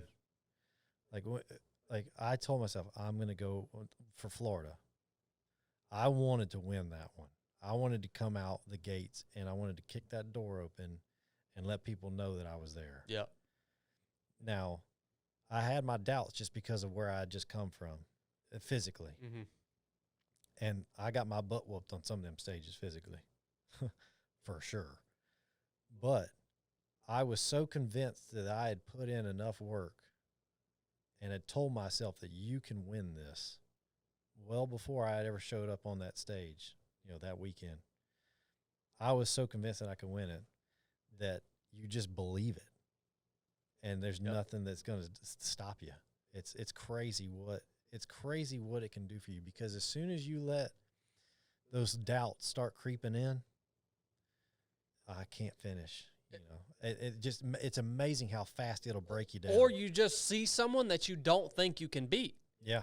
Okay, I've done that before. Like I was running a last man standing race years ago, and there was a guy that was running.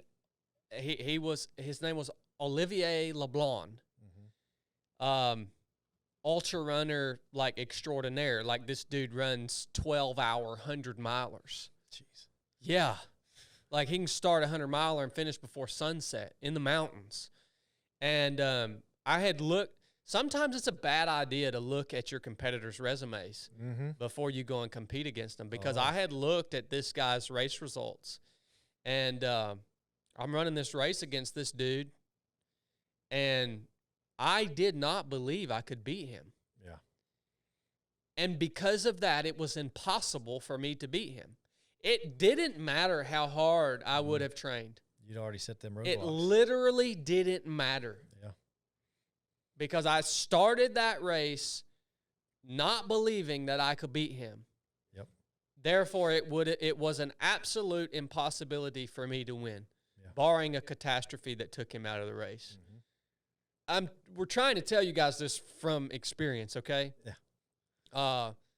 So for you to be able to do what you did this past weekend in North Carolina, I just think for me it's just I was so happy to see that happen, because I know what that does to the mind. And I know also that you're mature enough to handle it.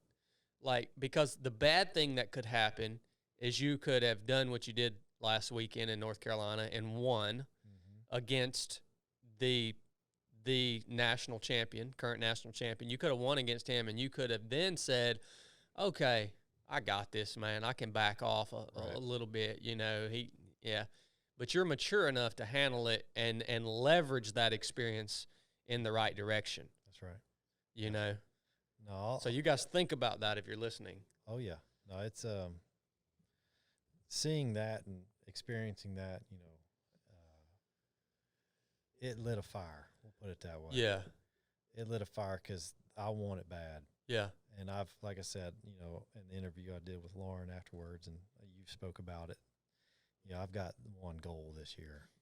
Yeah, that was I mentioned it briefly on last week's podcast, but that was the number one thing that I took away from that interview you gave her. Yeah. Which you took like I said, you took the high road on that interview. I was really hoping you were going to talk some smack, but no, it's not time for that. I think that first place finish did enough. So that was one thing that you said is that's what this year's all about for me is winning the national championship in this highest division here at the Tactical Games. And, I told you on a private phone call we had, I said, that's something that I've always known is to win, it requires a singular focus. But I've slipped from that in the last, maybe a year and a half, 2 years of my life, because I've wanted to do so many other things, and that's fine. Yeah. But you can never expect to actually win unless you have that singular focus, and you have that. And that's dangerous. I mean, that's why I essentially believe that I believe in you more than I should probably tell you. Like, I believe you're untouchable, not because you're anything. I'm not putting you on a high horse or saying that you're better than anyone else physically. It's just you have all the ingredients in this season. Sure. And you have all the right ingredients, man. Yeah. And it may be different next year. I'm not saying that somebody can maintain that over the course of their entire life. Oh, yeah. But this season, you have the ingredients to be a winner for sure. Yeah. No, that's it, man. That's all I want this year. You know, like I said, I want it bad. I'm putting everything I have into it. You know, financially, you know, time wise, effort wise. You know, as soon as we're done with this, I'm going straight to the gym. You know, it's you know, we shot earlier today. Go to the gym. You know, it's all I'm eating and breathing right now is trying to accomplish this goal, and then just hope that it opens the door, you know, for opportunities so that I can stay in this space and be a part of it and give back. You know, teaching or, you know, creating products or using products or whatever it may be within this space, because I love this space. Yeah, yeah. And you know, I hope people see that passion, and you know. Yeah, it needs to become it at the level of commitment that you're putting into it. It has to at some point become sustainable financially to continue to put that much into it, right? Because at some point it's like, okay, well, money's running low. Yeah. Because it's an expensive sport. Well, you can compete in the sport and it not be expensive. Absolutely. But if you want to dial everything in, you're going to have to spend some money. Yes, and it's not just a one-time purchase either. No. So that has to become sustainable at some point. Yeah. But, you know, you're already giving back to the sport. You're already, I mean, you've brought so many people from our little local community here into the sport. I mean, my wife, my friends, James, Jennifer, me, my little brother, JD and his son, and like, you're really, and it's amazing to me that you're doing all of that on top of what you're doing for yourself, so that you can win on the level that you want to win. It's like, you know, that's an amazing capacity, man, to be able to. But you're doing it naturally. I told you that on the phone the other day. It's like you're doing it because it's just who you are. Yeah. It's so easy to turn inward and just say, no, I'm just focusing on myself, and this is all I have the capacity to do if I want to win at this level. But you have an expanded capacity to where you're bringing other people into this sport, which is what has to happen for this to be something that's sustainable for the athletes at the highest level to do this full time. Yeah. It has to grow. That's right. It has to grow. Yep. So everybody who's competing in this sport and you want to go to that higher level, or maybe you want to make this something that you can do on a more full-time basis, you should be also, hey, man, come to the tactical games with me. Like, you should be bringing people in, because that's the way it grows. Oh, yeah. I think everyone in the community does that. Yeah. I think they do it really well, actually. Because, I mean, you'll see you can come to these events and not know anything.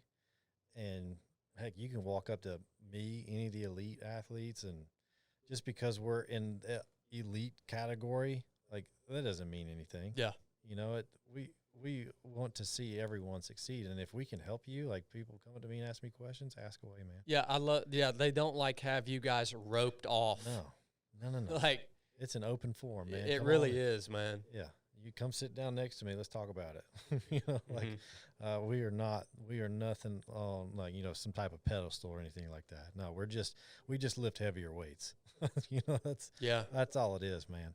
So, But yeah, man, I love the sport. I love what they're doing. I love what the Knicks are doing, and that whole team that he's assembling, and how they're slowly growing into it, and the sponsors that they're bringing on, and the people that are supporting the sport, and I think they're developing good relationships, and I think it's going to continue to grow in a really amazing way and do a lot for the community, and so I'm happy to see where it's going. I'm happy to be a part of it.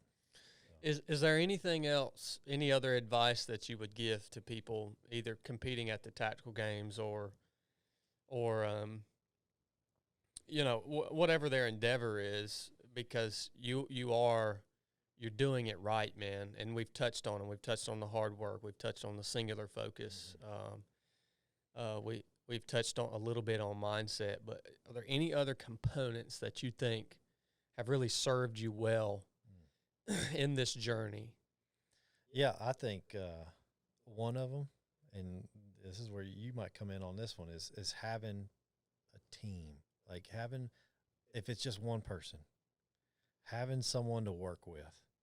Like, I love it when me and you get to go in the gym together, and get after it. Or I work out with, Hamza. Having people around you that are going after similar goals, that can push you, that will hold you accountable, is massive. Yeah. When I was going through the process of training and, trying to get ready for a selection, I was on my own, and it sucked. Yeah, man. I'm back there in the back just grinding away, and I've got no one back there to lean on. Now, that may have its benefits to some degree, because there are portions of that course where you are on your own, and you need to make sure that you can deal with those demons when they come knocking on the door, because they're going to come knock.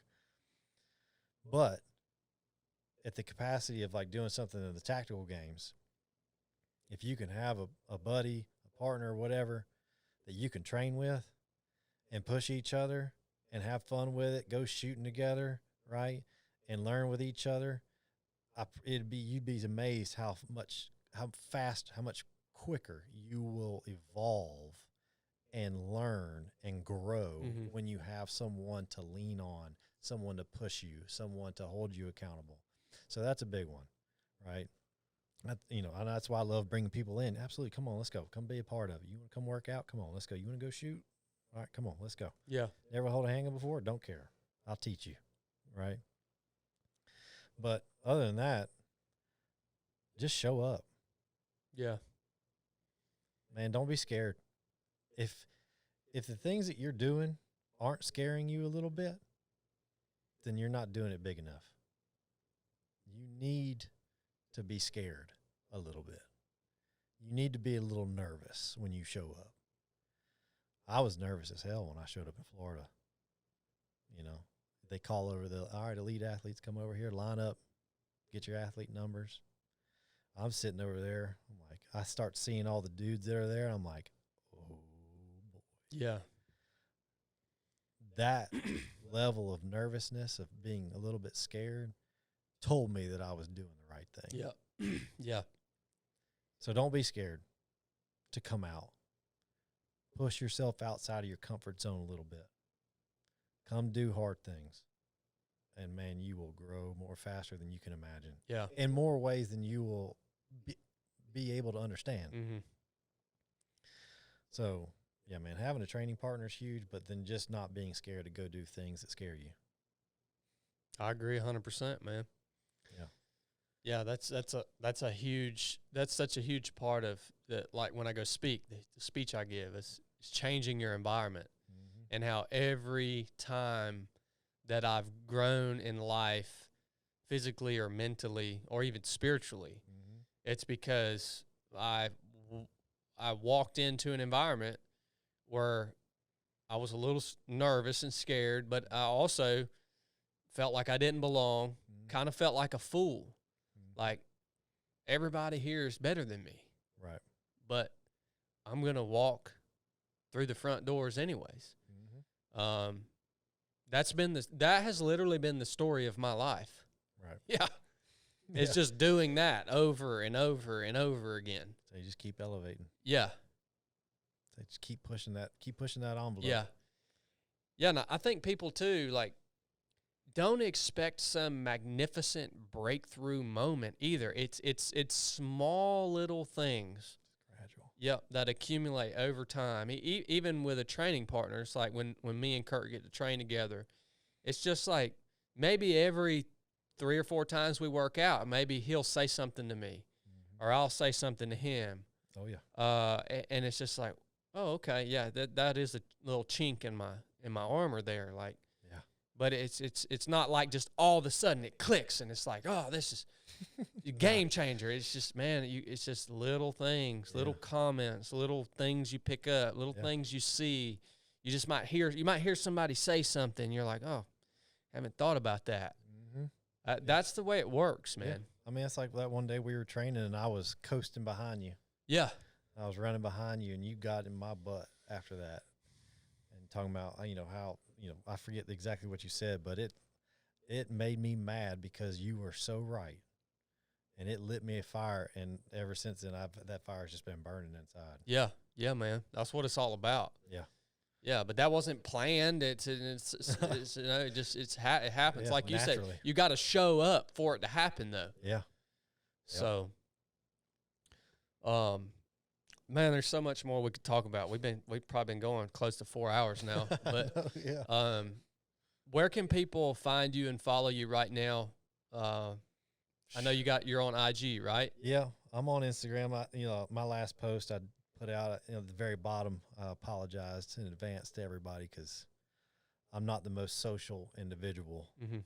But as I also said in that post at the very bottom, and I'm going to try to do better and try to accept, this is the world we live in now. This is, it's normal. It's okay to be open. And, this is how you can share your story, your experiences, and you can. That's the perspective you have to have. Yeah. Yeah. You have to say, this is helping people. Yeah. Like I all my Instagram posts, Blake took them and put them in a book. And now I have 2 little books, and those are all Instagram posts. Yeah. And like people, I went to a speaking engagement this last weekend, and these guys, they had my book, and they had highlighted things, and things were meaningful to them and impacted them, and that's what those posts are all about, man. Yep. It's like, okay, I got something today I can share that might just help one person. Yeah. The same things we've been talking about on the podcast today. Yeah. That's what those are all about, and that's the perspective you have to have on it. Yeah. So I'm gonna try to do better about it. I'm gonna try to do some things on YouTube. Like, I'd love to break down all the stages at Maxton that we did in this past TTG event, kind of how I saw them, how I went about them, how I break them down, because that's a thing. How I attack them. Like when we were there, and I walked with your brother and James and everybody, and Trip and Justin. I walked them around and said, hey, this is how this stage looks, and this is how I'm thinking about doing it, and this is why you should do that, and make sure you're doing this at this point, and et cetera, et cetera, et cetera. And, I'd love to share that kind of stuff on how I see things when they break them down, and sharing equipment. Like I had guys come over to my tent when I was just sitting there. They're like, hey, man, do you mind if I see this? And ask me questions about my rifle setup and, why I run this, or what do you think about that? So, I'm going to try to do some stuff on, a YouTube channel. No, hold on. Are you going to do it? Or are you going to try to do it? Yeah. It's really weird for me to hear Kurt Fel say the words, I'm going to try to do it. It's one of those things. I got to walk through the door, That man. is throwing me off bigger than crap, dude. I know, man. No, I will do it. I will do it. I'll commit to it right now. I'll do it. I'm going to do it. I don't know what it's going to be called. Well, Instagram now is K Factor, right? Yeah, it's like K Factor 85 or something like that. Okay. But yeah, so I'm gonna get on there and try to do some stuff like that and share my knowledge. And we'll get that channel up tonight so I can attach it in the description of this show. Well, you don't have to do it tonight. It'll come out in about a week or so. Yeah, it's really easy. I don't know what I'm doing. It's really easy to start a channel, and you could make a video in literally 5 minutes and post it. I'm gonna look like Ricky Bobby on that thing. So if it's real awkward at first, I'm just gonna go ahead and apologize. I may not know what to do with my hands. I may do some weird things. I may not have a mic. I'll be speaking into a phone like, "Hello, Hey, you know what, brother? That's better than nothing. That's true. Yeah. Gotta start somewhere, right? You dang right you do, man. That's right. So, but yeah, just to be able to share and give back, and I think that's a big part of it. Yeah. Is all these the people that are in the community that want to learn, that want to get better. They're constantly asking questions like Tactical Games. They have a Facebook group, where they people go on and ask questions, and everyone can comment back, but.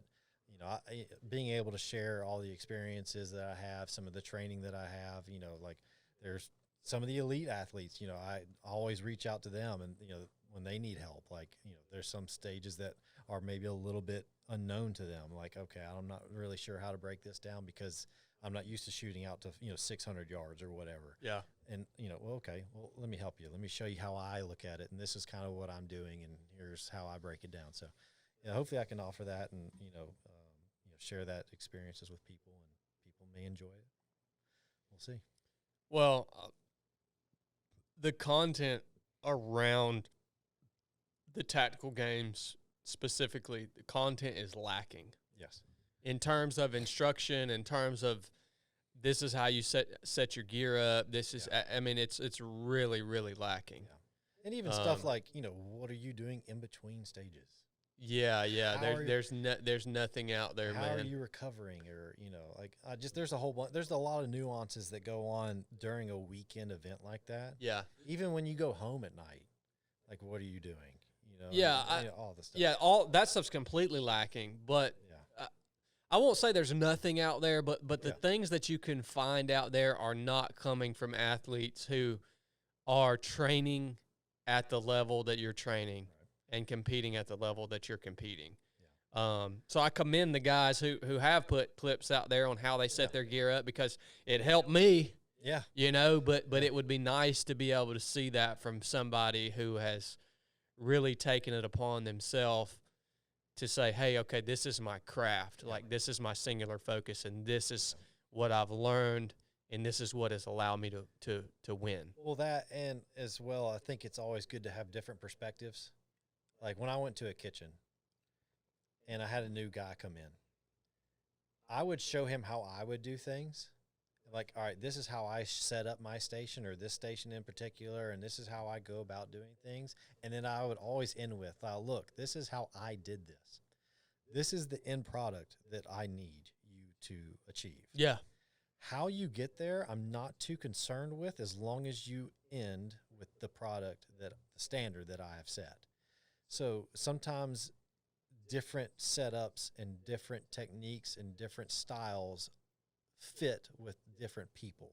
So the way, Hepner may set up his stuff or do his things versus how I do my things, or Sal, or, Austin, or any of the elite athletes, they're all going to have little different nuances. So the more material and content that we can put out, so that people can go digest that and be like, oh, they can take a little bit from here and take a little bit from there. Like, oh, I like that. That makes sense to me. Or I don't understand what the heck's going on over here. Well, yeah, man. But that space within that sport needs to be filled in on a public platform. Yes. Like, you might could pay for it in other places, but like that space needs to be, somebody needs to and whoever steps into that space first is going to get the jump, and it needs to be done for people that are coming in. So yeah, I encourage you in that journey, man, for sure. It's just a new work. Yes, it is. For sure. It's a new world, man. Yeah. It's a scary door. But it's fun. Yeah. Well, brother, thank you so much for your time, dude. It's a big commitment to come on here and have a long conversation like this, but it's been really rewarding for me to be able to know you, a little better now. Sure. Know, where you came from, and a little bit of what you've been through, other than just the shooting and working out in the gym. That's really cool, man. And I'd love to have you back on after nationals. That'll be in November, right? Yeah. So we'll have you back on just for we'll get a little after actions report. People will be wanting an update, I'm sure. And we'll pick up on the conversation. Absolutely, man. After that. No, man, it's pleasure. And if you guys enjoyed the episode, go and find Kurt on Instagram. I'll attach his Instagram handle in the show notes of this podcast right here, and hopefully the link to his YouTube channel will be attached in the description of this episode. That's on him, not me. Yeah. All right. Oh, God. And if you guys enjoyed the episode, man, shoot him a message and tell him you appreciate it. And we appreciate you guys for tuning in. We'll catch you guys next time. Nuff said.